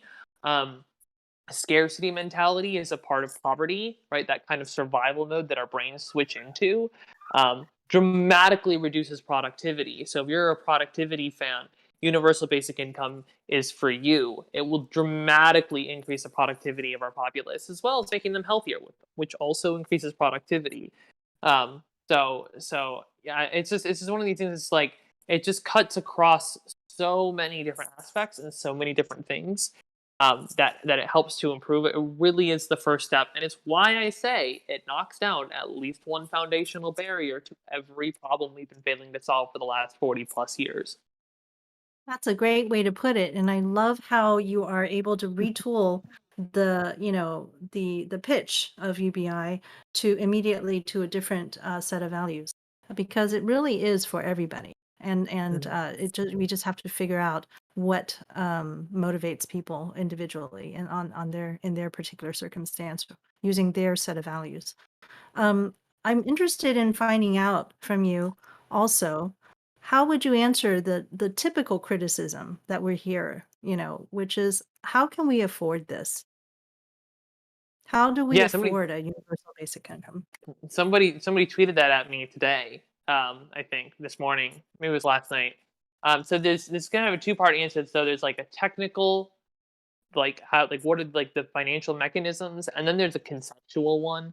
I'll start with the conceptual one of yeah, and this kind of harkens back to something I was saying to what I was saying earlier of like we can't afford not to have universal basic income. The detriment to our country, what we spend on public health, what we spend on broken welfare programs, what we lose in decreased productivity, like this is incredibly expensive for our country. All the BS jobs, all the work that doesn't need to be done, all the reduction in innovation, the reduction in entrepreneurship. This is all very expensive, It's and caustic. yeah, and it is way more expensive than a UBI program. I read through that Scott Stanton's article that you posted, Faye, under that comment thread, that he said that it's like $40,000 per American every year is just like wasted to these kinds of things that UBI would solve. So that's a conceptual answer. A more technical answer is it starts with a VAT for a value added tax. So this also depends on how much of a UBI we're talking about. This is not the only way to fund it, but I am fighting for a universal basic income of $2,000 per month for every adult in America. And for two reasons that why I'm picking that number. So Andrew Yang fought for $1,000 a month back in 2019. That made a lot of sense. But 2019 was like 50 years ago. We experienced like 10 Say years that of change again. in 10 months. Yeah. So it's post-COVID. That's one of the reasons I'm fighting for 2000. The other reason is because it's the real world. I have to negotiate. We don't get everything that we ask for. I'm not going to kneecap myself. But assuming $2,000 a month, a value-added tax is a type of transactional tax that is used in over 150 countries around the world. Why? because it works. You can't wriggle your way out of it. Similar to a sales tax. The difference is a sales tax only applies to the consumer end of things. It usually does not apply to business transactions, which is where the real money is. So the combined market cap of the two largest American corporations is far greater than the combined net worth of the 400 richest American individuals. And that's like, I'm all about, wealth taxes and billionaire taxes and stuff, but like, that's not where the real money is, my friends. The real money is with the corporations. And so this starts to chip away at this kind of, there are trillions of dollars locked up in this kind of like upper echelon of these mega corporations. It's all they just trade this money between each other, over information, right? So like selling ad space to each other is a big one, right? We're talking Google and Facebook, right? Amazon, but also telecoms and all the advertising agencies and all this stuff. And that money isn't flowing through the hands of regular consumers and people, which is how real economy is supposed to work. Is the money is supposed to flow through communities and through the hands of people. It's the movement of the dollar that AKA actually not trickling down. Yeah, aka not trickling down. But that's where the production is actually made, is in the hands of people. If you don't make stuff, you don't have stuff. And so the VAT program grabs a sliver off of every transaction. This hits this upper echelon the most. And so you grab this money and you bring it down through the UBI program into the hands of consumers, who then spend it. And some of it's going to stay in their community, some of it's going to trickle up, and it's going to trickle up rather than trickle down. And then this program just brings it back down. The government, through the VAT plus UBI, is just facilitating the cycle of money through the economy. And money moving through the economy is the number one way to a healthy economy. Any economist will tell you this. So some numbers to throw your way. I'm looking at a value-added tax of 20%, which is comparable to what they have in the European Union. But remember, you're bringing in an extra $2,000 per month. Don't forget that. You are going to be bringing, unless you already spend more than like $10,000 per month, so you're already rich, which means you're fine. You're bringing in way more than what you're paying out in taxes. So 20% VAT. That's like $1.5 trillion of just new revenue just straight from that. But then that effectively doubles when you look at the increase in productivity across the economy. Like I said before, universal basic incomes increase economic activity. You're looking at almost $3 trillion just from the VAT. But there's other monies in other ways. It's an opt-in program, the Freedom Dividend. And one of the things is you can't keep, if you're on other government welfare programs, not earned income programs. So like Social Security doesn't count, unemployment insurance is state level, so that doesn't count. There are a couple other things. But those systems that are all conditional, they're broken, they're dehumanizing, they're bureaucratic welfare systems. You have to give up those benefits in order to get the universal basic income. And if you are receiving less in benefits from that than what the UBI is, the $2,000 a month, obvious choice. But even some people who are getting more in benefits from those programs may still decide to switch to the Freedom Dividend because it's just more stable. You don't have to worry about all the bureaucracy and jumping through the hoops and what if you lose it. No, you get to keep it. It's yours. And then there's another $200 billion you save from decreases in spending on like healthcare and incarceration and homelessness services. It doesn't quite get you there. There's kind of a short list of other things, eliminating the Social Security taxable earnings cap, implementing a securities transaction tax, which affects just kind of like hedge fund managers in the stock market. So it will reduce speculation, which is what led to this whole like GameStop thing, and it's all ridiculous. It's just rich people throwing money at each other and stealing money from poor people. We're just trying to get a leg up in using the stock market. Eliminating subsidies for fossil fuel industry is huge. We subsidize fossil fuel industry enormously. Ending the favorable tax treatment for carried gains and capital interest. Fully funding the IRS is huge. For every dollar you put into the IRS, you get 7 back. It's ridiculous. No business owner would ever cripple their revenue operations. It's just backwards. And they're Especially right now. We're seeing Mhm. during the pandemic that a lot of people are not getting their stimulus checks simply because the IRS doesn't have time to even answer calls. Something Right, like and 70% of phone calls are going unanswered, and so nobody can even find out when there is an issue with getting their stimulus check. They're not able to connect with IRS to actually get that one particular thing done, one error yeah, fixed. and the Freedom Mhm. Dividend would not be administered through the IRS. We're just using the IRS right now because it's an emergency. But you would have a separate, like, kind of administering program for the Freedom Dividend. But at least you get a lot of money back from that. And then eliminating waste in the Department of Defense is another one, and that's literally just by cutting the budget. There's a lot of waste in the Department of Defense because they're overfunded, and this doesn't What's just your produce cut? waste. How much This would you cut is it by? That's a good question. I don't know that I have a number on that figured out yet. I mean, like, I buy arguments for cutting it like in half. I want to look a little deeper into that. But there's another problem too with overfunding. It's not just waste. It's also that if you overfund a team, then they will not they won't come up with creative solutions to problems. And so like that's an issue that also needs to be addressed. So by having the kind of a moderate level of funding, this kind of moderate to low level of funding, you'll force them to create creative solutions to problems, which is desperately needed in the Department of Defense right now.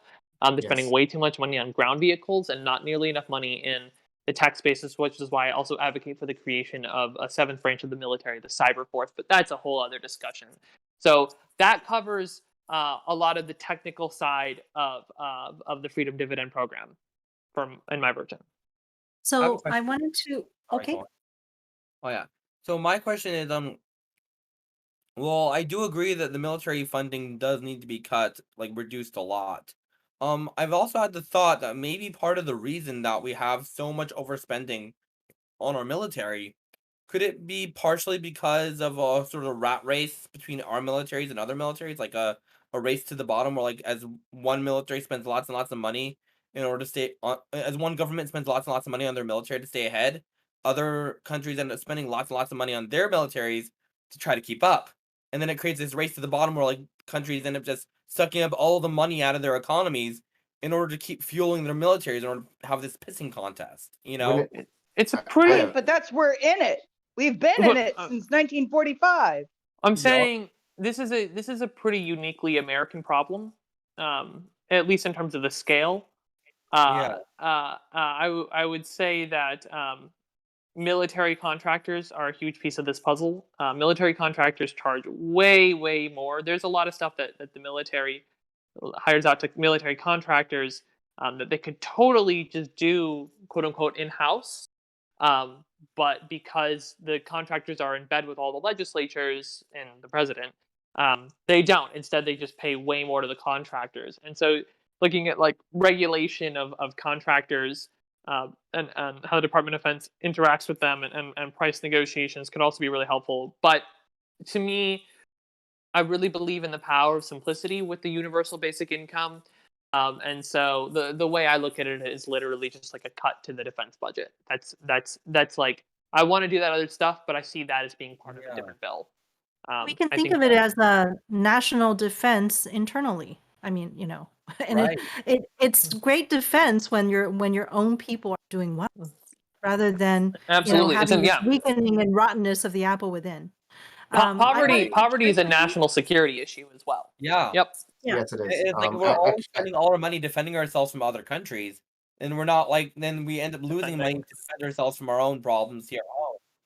I like those air quotes. everybody, Eric, including did you have Eric, something to get Yeah, some- let's have Eric talk. But Yeah, hold on, just one moment though. I need to check in with Sass. Do you have a little more time to spend with us, because we did start late, and I see that people are really excited to. Can we Let's have maybe continue. another extra half hour of your time? Sure. Let's do it. Okay, Thank you. and then because normally I'm like, it's very hard cutoff because we scheduled 2 hours. But today I feel like we need to continue on because we have a lot of extra people too. So It's not, yeah, we everybody go hasn't had a- along pretty frequently, but it is good to as a courtesy we do always say let's do. And if anyone wants to leave at We always let 2 our guests hours, know. then please do.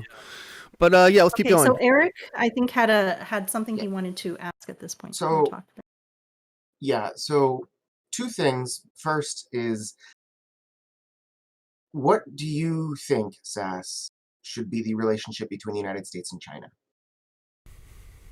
That is a This is a big question. complex Wow. That is Broad a- strokes.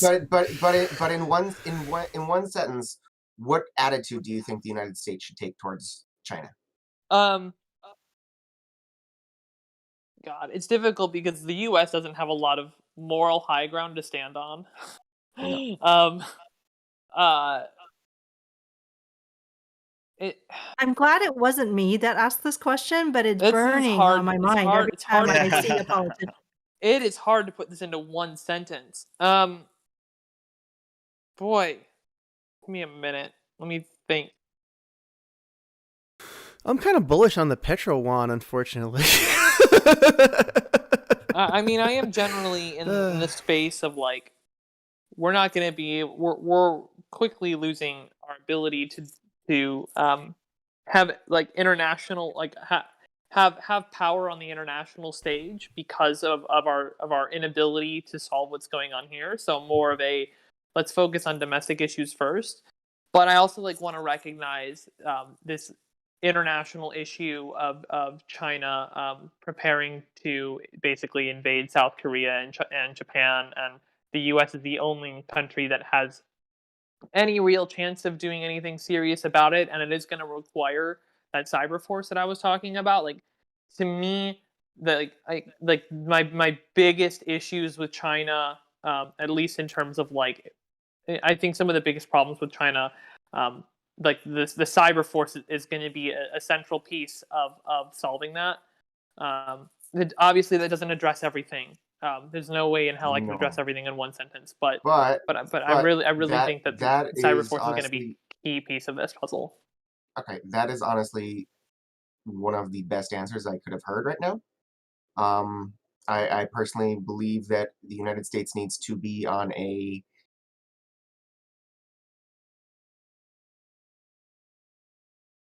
cooperative background, on a cooperative background with China. Yeah, that we need to be able to work with China on solving key international issues that go beyond either of our country, because they are to me, the U.S.-China relationship is the single most important international relationship in the world in the 21st century. Oh, Between yes, only right. two countries, yes. Yes. Well, yeah. I mean, how the U.S. and China dance with each other in the 21st century is going to decide everything. Yeah, I can see that. Yeah, and I absolutely agree with you, but I would actually say that I don't agree in terms of believing that China is trying to make war. Because based on I don't necessarily think that they are either. I don't necessarily think that they are, but I think that may be not one with of that. those attitudes that is comes from a place of of mistrust, which we have mistrust in our own government, and so we can export that to other countries that we know even less about and are and are culturally different from, and so we can say, well, of course, if our leaders are war fomenting, then probably these other very Yeah, I mean, this is definitely, like I said, I don't know if the audio cut out. But I mean, like I'm not going to pretend that the U.S. is actively involved in a bunch of wars, whether they call them wars or not. Like I said at the beginning, the U.S. does not have moral ground to stand on. But and the cyber force is not just like about the invasion stuff. It's also just about like the U.S. needs to be protected. The U.S. Needs to be able to keep up with China's tech, which it's not right now. China is ahead of the U.S. on technology. Absolutely. Like, in fact, that's actually one of that brings to mind where we need to become, as a nation, 4 times as innovative per capita as the Chinese. That is only a universal basic order. income. But you're talking about only universal population. basic income. And only universal basic income has any possibility of doing that. It's the first step. It is the first step. Even further than that, though, I don't think it's just that we need to become as innovative as China. I would say a lot of our problem stems from the fact that we've spent like however many decades ruling the world by force. When what Yes. we should be doing is ruling the world by trade, by being useful to everyone. You Which is know, what China's we trying to have do one with of the One Belt, we One have Road one of the initiative. most powerful economies in the world. Not and Right. our military is starting to fall behind because of some of our bad decision making on the international scale.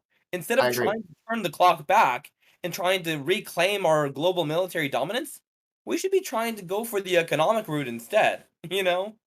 Well, see, Well, yeah, I here's the mean, thing. like, I go ahead. I was just like the United Nations is like a piece of this puzzle as well. I mean, like there's a fundamental flaw in the United Nations that it's like nothing can happen unless it gets approval from all 5 of the founding members or whatever, which is so dumb. You're talking about just the Security Council, that it's Oh, not this is true of the other. Only the Security okay. Council Only the has Security 5 Council. permanent members, and these 5 members are always on the council, whereas there's a rotating group of, I think total number might be something like 13. So there's rotating people coming in and out. I'm not sure the other member nations only sit on it for short times. Okay, yeah. But yeah, so I mean, like, definitely, there is this piece of like the U.S. can't do it alone, and we need, Mhm. and it shouldn't do it alone. That shouldn't be what we want. We should want to have international relations. But again, Yeah. like, we're not gonna the whole country, like, the whole world looks at it like it's laughing at us right now. Oh yeah. And it's like and that's in large part because we just can't handle our own crap. Yeah. And so, like, Well, we UBI did have first an step. insurrection. I mean, Yeah, Yeah. it's Our I mean, it's capital a was taken over by problem. LARPers. It was embarrassing. Mhm. And I know China, and I know all of our enemies will definitely never let us live that down for the next century. Nope. Well, that's the thing, is we have to maybe change our, I feel like the first Our step approach. really is changing our tone from I calling agree. them our enemies. well, Well, Maybe no, we, you know, Yeah, I it's think it's not even. I was excluding China from our enemies, but I our enemies I will don't use Well, it. know It's not if this productive to maybe like call them conceive of a nation as competitors. an enemy, really, like ever. You know, we I know, just but want to I avoid it. you guys, I don't know if this sounds ageist, but I think the gerontocracy is everywhere. I mean, And Yeah, it's true. look, Well, it's always look. it's Hey, always hang on. been that way. Wait. Old people are in charge of China too. Old people are in charge of Iran. You know, like we don't talk about Iran. Like the youth in Iran is actually very like progressive.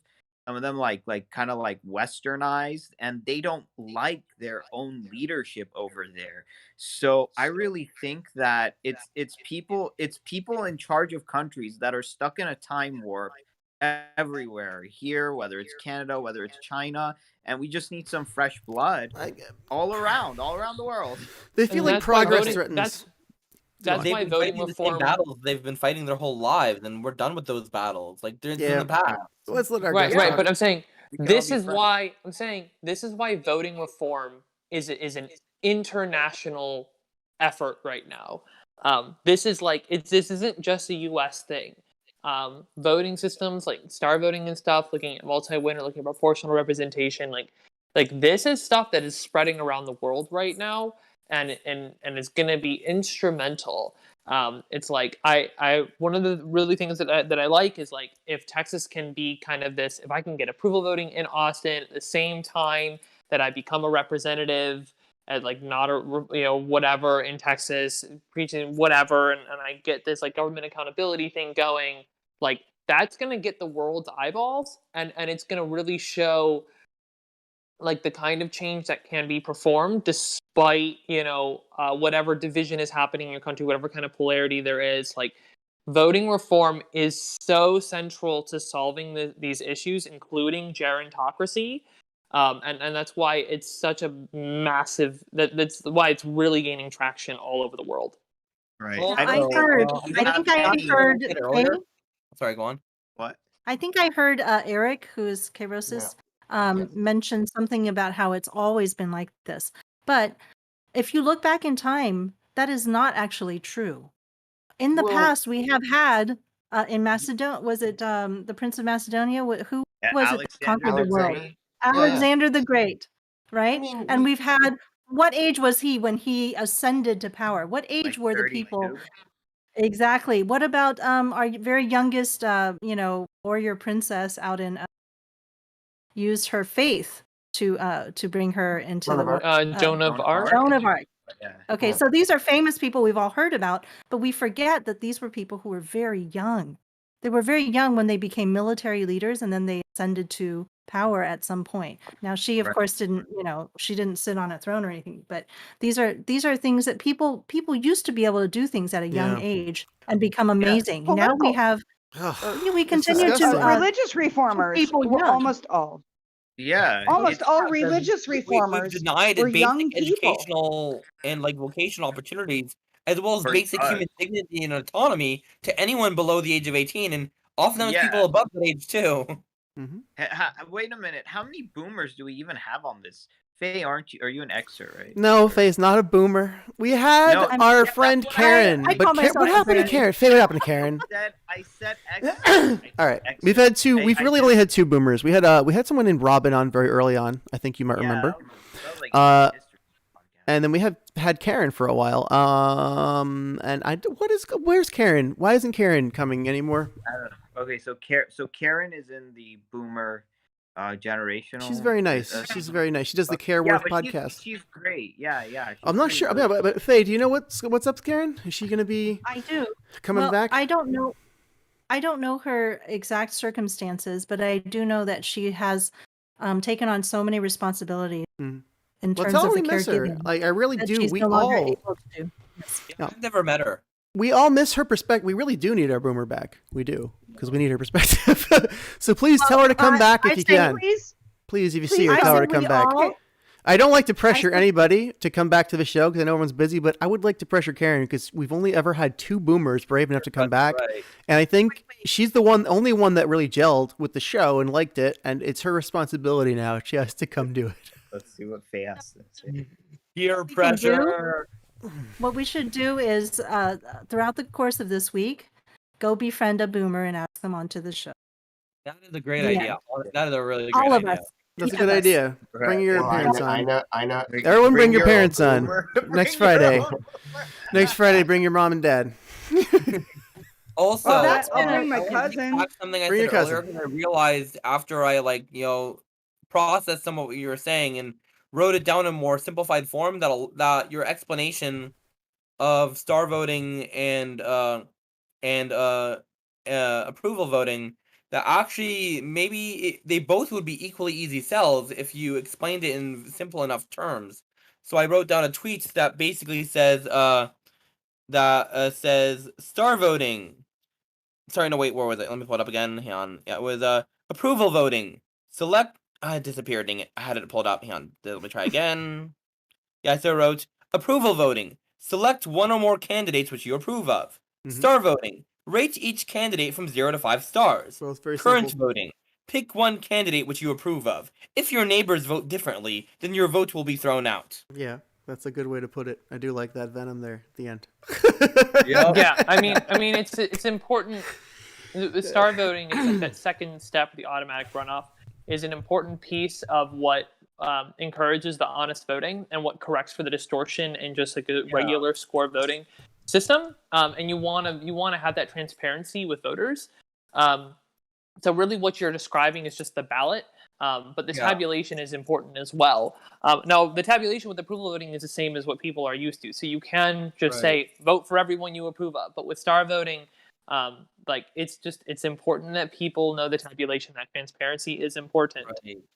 And that way people know that their vote will that not only all the preference data on their ballot is used, but also that they'll get to have a say in that final top two round, and that also will affect the way that they vote. It encourages voters to vote honestly. It encourages them to score as many candidates as possible and to draw differentiation between all of those candidates, and that's a really important piece of star voting. Yeah. So I don't want to revisit star voting too much right now. Let's move forward to the final thing that I've been saving up.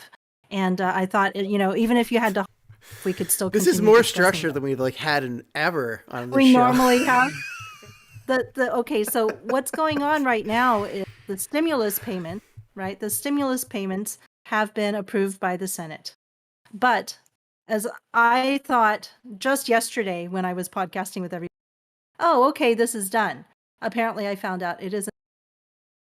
We're celebrating too early, and there are significant problems with one aspect of the stimulus that we didn't get to talk about yesterday. So I wanted to bring this up.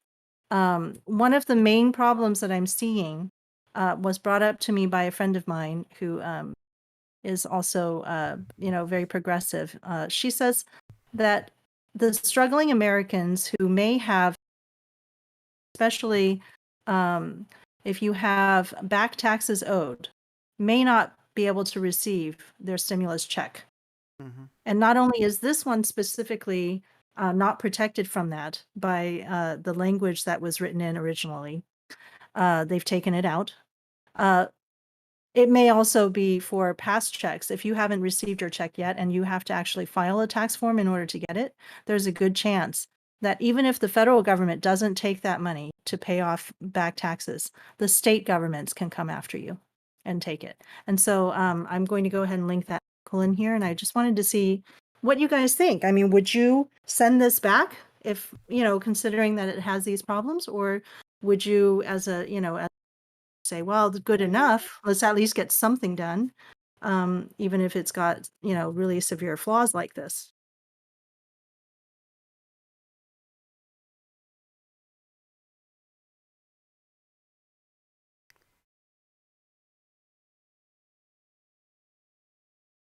Wow, I thought this was going to be a hot topic. I mean, you gave us Okay. a lot to digest, you know? Yeah. Yeah, I missed the thing of. Uh-oh. Sass, you cut out there for a second. Could you please repeat yourself? Yeah. Being able to claw it back. Yeah. Yeah. Okay. Yeah, I don't know what's going on with my phone. Yeah, it's my phone's about to die anyway. I'm gonna switch it to a different audio source. But Okay. yeah, I'm gonna lose my camera. That's cool. We'll be here if you want to come back on the Um, computer or something. No. Yeah. That's the So, beauty of okay, Discord, while- the permanence of it. Hey, nice keyboard. Yeah. He's a musician. Look at Yes. We can continue discussion while he's working right. on his Yeah. technical issues. That was fast. My main problem with this is this is supposed to be survival money, and yet some of the poorest people who have, back tax problems or whatever, are not going to be able to receive it. And so I'm very concerned about this permanent, failure to address that. Well, Faye, Well, my response is fuck them, fuck this bill. It's some bullshit. I want my money. I'm still owed $12,000 in pandemic unemployment assistance that I have an entitlement letter for. Your fucking weird ass programs miss us every single time. It's by design. The I'm sick of your technocracy. shit. Yes. fucking Yep, well, technocracy. definitely by design. The way I see it is that the Democrats promised $2,000 checks immediately out the door. Well, until they live up to that demand, I'm going to be demanding that $2,000 check. Mm-hmm. And the vice president proposed making it monthly and retroactive to March 2020. Oops. You know what? When she said that, everyone on the show was like, Shale, it's going to happen. She said it. I'm like, guys, that's lip service. She's not going to ever say it again. She's just harvesting our votes. And everyone called me a cynic, and now I am vindicated. Right. She said it in May 2020. I forget the name of the bill, but she proposed $2,000 a month, every single month, retroactive to March 2020. Yep. And I'm going to hold her to that. Which person are we talking about? Kamala then again? Harris. Kamala Harris. Oh, of course she wasn't going to honor something like that. Are you Of kidding? course not. Of course not. But she put her name on it, and I'm going to hold her to it. Good. Yep. So Well, I this don't is think not she's the gonna case. hear you that you're holding her to it. Yeah. No. Yeah, she's not going to give a shit. She's not going to listen to us. Oh, yeah. She's not even going to know. Carl, are you Yeah. still with us? I'd love to hear Carl's thoughts on this if he's with us. I meant if I'm in office, I will hold her to it publicly. Oh, okay, well, okay. Yes. Even better. Yes. If I'm in office and she is, because I expect that Biden will not serve out his full term. If You she mean- is president, I will hold her to that very publicly. All right, thank you. We got Carl. Yeah, I'll admit, I do organize with Seattle DSA, and we're very strong about like keeping Democrats to their promises. Yeah. This is one more broken promise. This is why I'm so enthusiastic about voting reform of any kind. And I mean, Sass has a really great pitch for Star, but any kind of voting reform is better than first past the post. It's absolute garbage that we have to just accept that the lesser of two evils is going to be our leadership for the next 4 years. Thank you. I just want to be very clear that ranked choice voting will do the same thing. Like ranked choice voting is in the U.S., in my opinion, worse than first past the post, and it's pretty unique in that there's no other systems that I would say that about. But like ranked choice voting is truly trash. It's truly trash. It's really bad. I'll have to watch the VOD and really absorb this because I've been I've been working with Fair Vote, and so I really I want to give your position a fair swing. Yeah, and you can DM me here on Discord, and I'll send you my whole patch notes that I keep together and all my links and everything about all this. So I've put a couple of links in the live chat for future reference and for anybody who's, reading our information in the descriptions of our YouTube channel and so forth. These two articles together, discuss why some of the most financially struggling Americans owing back taxes and so forth will not be able to get the stimulus payment. And also, even if you apply for a waiver, because that's possible for the federal, and you'd have to apply in a very specific window of time, you would actually still have the problem of, the states coming after you. So it wouldn't apply to the state tax. It's so gross in this country how it's constantly about kicking the people who are already down, so helping them up. That's the best way to divide and conquer, Yeah. So my friend, of course, who sent me this article is somebody who follows the squad, and she's hoping that the squad is going to kick it back and get it. They're not going to do and anything. basically say, we're not going to do it. What do you think? No, They're just there to sell the younger generation on the old vision of neoliberalism. They're just pro wrestling. I think that you might get some pushback from like Cori Bush. She might want to kick it back. But I don't really see many of them doing much of anything with it. I mean, honestly, like it feels like the stimulus checks or UBI or whatever, like getting more money in our pockets in the hands of the common people. Like that's the one thing that the government could be doing to make our lives better, and they're not doing it. So and they're consistently breaking that promise when they say they will. Why should we trust them in any way for anything else at all? Like honestly, it feels to me like at this point it's just better to cut our losses and just ignore them as much as we can, and like instead of trying to beg them to help us, because they're not going to. Yeah. It's like we're going to take our labor and our economy elsewhere, and we have different ideas about how to do that. I think crypto is the way, and you think time banking is the way, but it's a sort of shared sentiment a lot of the country has. Us, you know what I mean? If they threaten to punish us, then we do what they say and work within their rules. Right. But other than that, we should just do our own thing and ignore them. But We're trying. A lot of us are trying. Harry, we are always under threat from them coming after us constantly. Yeah. That's what the IRS does. That is a constant threat of coercive violence against me and my property. It exists every single day that I am under a United States tax code. So how do I get out from under that? By leaving the country? Yep. Well, no. But you can't, though. Actually, no. Well, it goes along with you. You have to leave the country and then disavow your American citizenship, and then you can't come back. And then, only then, after, you have to pay a big fee, too, and then you don't have to pay taxes anymore. US dollar, There you go. So just do that. No big deal. Doesn't make any sense. Well, and this is where Like, you I have to say, build our way you out know, of this. somebody It's not gonna happen somebody said, overnight, "Where but in the I feel world?" like I say Peru, and I'll go live with some alpacas on a mountainside. And if the IRS wants to figure out a way to tax me Right. there, let them try. When it all gets too overwhelming, just remember we're going to be underwater. Exactly. The whole continent, just way down there. It's like they can only they can only tax you if you have any green paper for them to take from you in the first place. You know, if you don't have any green paper and you're not buying anything from the system, you have no debts and no That's not expenses true. to them. Let me send guys it's to bother you. So they That's- can but keep it's you not unbanked, true. for Yeah. example. So they that is can. a very Again, that's why I that's come a back to big crypto. hardship. Cryptocurrency is banking without banks. It works around them. It is taking our economy and going away from the banks. Yeah. And this is where I Everything's think talked about. this is a perfect opportunity for us to use some of that technology to secure our votes in the same way we can secure some currency for ourselves.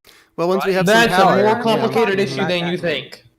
That is not as straightforward as you think it is. It doesn't mean it's not a hard no, but there's a voting electronically for government elections is a complex and issue. I do understand that, but I'm not going to back off of, I want a secured vote. I want to know that my vote is actually being counted. I will tell you have that no in the faith United that it States, is. I will tell you that in the United States it is. The United States has phenomenally secure elections because we use for a variety of reasons, but it's decentralized. We use ink on paper ballots, but like much more than that, there's a lot of money in elections. I'm going to raise upwards of $1 million for my race. You think I'm not invested in ensuring that every single ballot with my name on it is counted? Of course I am. And I'm just one candidate in one race. Every single candidate on that ballot is going to be highly invested in making sure every ballot is counted. There is a lot of money in ensuring that every ballot is counted. Now, I want to be very clear. I'm only talking about general elections. Primaries, different story. Then you got to deal with the actual the intra-party politics, which is a whole other set of problems. But for general elections, the United States general elections are secure, and they have been for a very long time. It's one of the few things we're really good at, and it's in large part because the federal government is pretty hands off, and it's mostly dealt with at the local level. How do we know that if we can't actually see our vote and track where You it's can. going? You absolutely can. This is when your ballot gets printed. I don't know if you use a voting machine or if you actually have a pen on paper, but you personally can verify what's on that piece of paper, that durable paper with permanent ink, and you yourself physically put it into a box that has tamper-proof seals on it.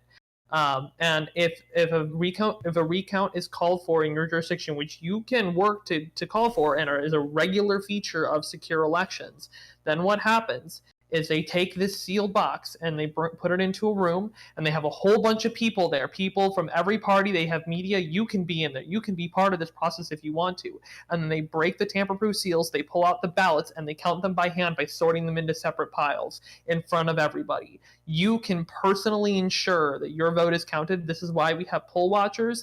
There's a whole system around this. I understand your concerns, but I just want to be very clear that there is a hardline split between the people who scream about election security on Twitter and the people who do the boots on the ground work of ensuring that our elections are secure. So I understand why you're concerned, and I'm telling you that you absolutely 100% have the power to ensure that your ballot is counted. You have the power to make that happen because it's decentralized and because it's handled at the local level. The polls on recount days, and we can actually get the recounts to happen in the first place. The recounts happen regularly in the U.S. How I regularly? want to push back. I want to push back just a little bit on the 100%, maybe a little bit less than 100%, not only for the fudge factor, but also because there's also big money in trying to prevent some people from voting. And so I think there's been a big push recently. If you manage to cast a ballot, there is a very, very high percentage that your ballot was cast. And if you want to ensure that happened, there are steps that you as an individual can take to ensure that happened. It doesn't mean that it can't be improved. Election security never ends. Obviously, yes, there are a lot of people who are prevented from voting. It's not perfect, but it's really, really good in the U.S. for general elections. Unless, for example, unless, for example, you were tricked into voting a provisional ballot, because most provisional ballots are never looked at in terms of never allowed to become a real ballot. And so it's something that you give out to people when you're not sure of their credentials, and then it has to be reviewed, and the review process is very complicated and doesn't always happen. So there's a lot of other things that can happen in elections, but I think maybe we're going to have to wrap up now. And so I really appreciate your sentiment that we can trust in our elections, because mail-in ballots, I think, are actually quite trustworthy. And so that's been a If very done contentious issue. correctly. Like Colorado, Yes. Washington, Oregon, great job. New York, June primaries, 2020, awful. They Not have so to be good. done Yeah. right. We fucked it. Yep. Yeah. So Sass, I would like to know what stage are you in now? Are you fundraising already? Are you going to give us a good website for everybody to come and get to know you and get connected with your campaign, help you out? What is it you need from people now? Yes, I've been fundraising since November. So that's huge right now. If you can go to voteforsass.com, voteforsass.com. You can check out my platform and read more on there, and I'm going to be adding more stuff to that site as time goes on. So donations hugely appreciated. That and just like increasing awareness, Twitter followers and stuff. Like those are probably the two biggest things right now. I would say volunteer. I don't have a ton of work that volunteers can do right now. It's mostly just phone banging side by side with me. But if you are interested, you can just shoot me a DM on any of my social media or go to the Connect tab on my website. But long story short, go to my website, voteforsass.com, and anything and everything you want or need to do, you can do from there. Do you like to use Facebook, or do you prefer using Twitter? Do you have like a social media that you prefer to use? I mean, I post on Facebook, Twitter, and Instagram almost every day, but I post extra on Twitter. That's where you're gonna see me be the most active, most likely. Okay, and so your Twitter handle, do you want to give that? Sass official, Nice. and you can get that on my site. You'll just see it on there. You can go to the Connect tab. You can find all my social media as well. Very good. Well, thank you so much for joining us today. Yeah. Thank you so much for having me. fantastic. It's been fantastic. Wait, So- where do you think we can Very find all of it eye-opening. again? What's up? Where do you think we can find all your social media information again? Like all linked in one place? Voteforsass.com, and then just go to the Connect tab. Gotcha. All right, so do you mind if I add you to my spreadsheet with all of the social media and like list of like channels and like content creators in the Trickle app? Please do. Awesome. all right, before we go into the All goodbyes, right. which we are about to, and there's we Yeah. can talk more off the air, but no more questions after this. I do just want to say, Sass, thank you so much for coming on, and I'm starting a new project in addition to the Yang Gang Roundtable with our friends Sheridan Lund and Yanni DeRoche, who are running for both UBI candidates running for different positions in this country somewhere in different places. I'm creating a project called the Basic Income Town Hall that connects basic income candidates directly to their constituents to better serve them and help them win their races. So I would like to talk to you soon about how that can best serve you and your race. And I would love to have you back on the show anytime. You don't need to pre-approve it with me or anyone. Just look at the schedule channel. I post every Thursday, a schedule. Pop on in if you want to see or talk to anyone who's here. Love to have you. So that was great. Hey, Refluence, you're here just for the end, but it's nice to see you dabbing there. Yeah. All right. I hand it over. Hey guys, I hand it over to Faye, so we can say goodbye. All right. So what I'd like to do is give everyone who has participated today and is still here a chance to give out your own talk, whatever you're doing for a minute, and go ahead and put your social media handle for people who want to get in touch with you. Okay. So Ariel, why don't you start us off, since as a veteran of our group? Yeah, but almost perfect attendance. Let's say, yeah, so you can find me at youtube.com/revolutionary thinking. Also on Twitter, I'm at Ariels. And 6:00 p.m., I'm debuting a new Ariel the Avalanche episode that's going to be on hustle porn, and it's deleterious effects that I see on our society and people's psyches. So yeah, it's 6 Topic. p.m. Revolutionary thinking. Nice. All right. How about you, Kai? Are you ready? So, hi everybody, bye everybody. Thanks for Mhm. everyone coming today. My name is Kai Zen KC. I'm on Twitter, Patreon, Cash App, and PayPal. I am a UBI advocate who lives in poverty for a variety of reasons, not the least of which because we do not have a UBI yet. So, that's at KAIZENKC. Thanks, everybody. Yes, I heard KZ the first time, KZ like Kaizen, but it's actually KC for Kansas City, where you started Mhm. out there earlier. So Sass, I saw that you were running your own sort of streams, and that you were looking for people with great UBI stories. And so you might want to invite Kai to tell hers, because she made a great Twitter post. It was kind of long, but it did have all the information, and it was really interesting read. So hopefully you guys can get together and maybe do that. Yeah, that'd be great. Yeah, I'm always Yeah, just interested shoot me. in because I know we were connecting on Twitter.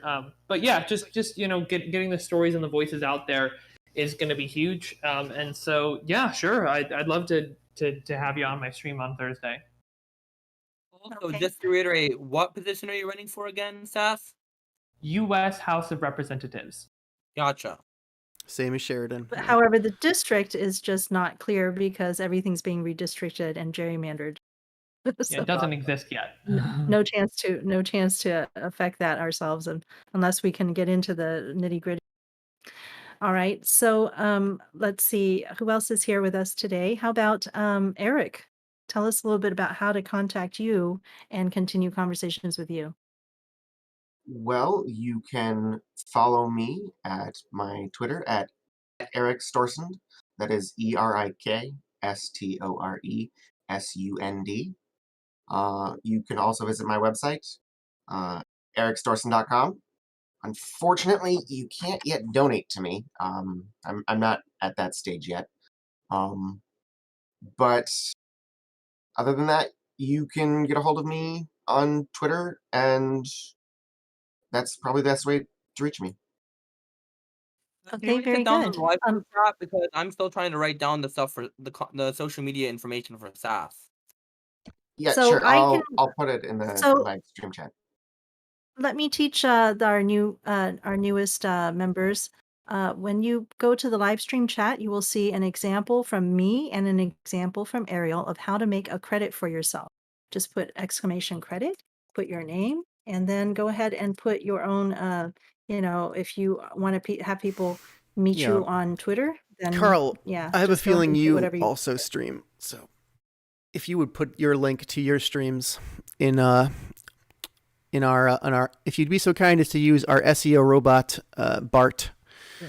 in the live stream chat and add a link. Absolutely. Sorry to cut you off, Faye. I just wanted to make sure we got Automatically Carl. appear. I could tell. I had a suspicion based on your professional looking setup that you do a little bit more than just pop onto random Discords. Right. Thanks so much. So I'll do my quick shout out. Yeah. I am Carl Alex Pauls, Carl with a K on Twitter. I do have a very special segment on Turing News every Thursday at 4 p.m. Pacific. And also I have a YouTube at yestv.org that'll redirect you to the right YouTube channel. Thanks. Awesome. Carl, love to have you back on the show anytime. The same applies, I said to Sass, if you've been on the Discord, check the schedule any Thursday. If you want to come on to a show, come on if it looks interesting. And I'd love to also give you an entire episode dedicated to whatever you'd like to talk about, if you'd like. It sounds like he's pretty passionate about nuclear energy. Thorium, yes, The which is part of the old Yang Gang platform. So, love to hear it. Absolutely. I'd be happy to bring Dr. Nick Turan, who made whatisnuclear.com, to speak with you about thorium and molten salt and breeder technology. All right, we'll make it happen. Does he We'll set believe that in up. a UBI too? Personally, yes, as long as we also have decommodify things like rent and Yeah. food and energy and Cool. An end to energy scarcity does really change the equation for UBI. It's much harder for someone to say, well, how do we pay for it when we have infinite electricity? So it changes the equation. Very relevant. Thank you again, Carl. Very glad to meet you, and I hope that you will come back multiple times. And I'm going to check out your stuff too. So, all right. All right, and I would where like were to give Harry a chance. Let's go to Harry. Yeah, so my name is Harry. I'm re-enter username on Twitter, Challenger of the World on YouTube, and just Harry Hirsch on Facebook. I've been working on like trying to start building local grassroots like socioeconomic community infrastructure at the ground, like with time banks and stuff, in order to try to like help get our economy off the ground a bit, and get us less dependent on the establishment systems. So anyways. All right, Refluence, are you ready to tell us how to find you on social media? Yes, I am Refluence. You can Google me on the Google search engine and twitch.tv/Refluence, REFLUENCE. And I'm making a new project. It's called Gaming for Humanity. And yeah, Facebook, YouTube. the mayor Thank of you. Maui? Very good. Refluence. Yes. It's very easy Thank to you, find Refluence. me on Twitter. I'm Palestine Math, PALESTINE, and MATH for Make America Think Harder. You can also find me on Facebook as myself, and I often appear on the Yang Gang Report live at the Yang Gang Report page. So, Shale, are you ready? Yeah, great show, everybody. Thank you so much. My name is Shale Riley. My Twitter is SHAELRILEY. And that's the best way to reach me. If you want to be on the show, just, give me a follow or something and I'll talk to you. Yeah, I think that's it. So goodbye. Be good to each other. Stay safe. Survive the week, and we'll see you next weekend. Goodbye. You guys. Nice hat. Thank you. Bye. Hi, everyone.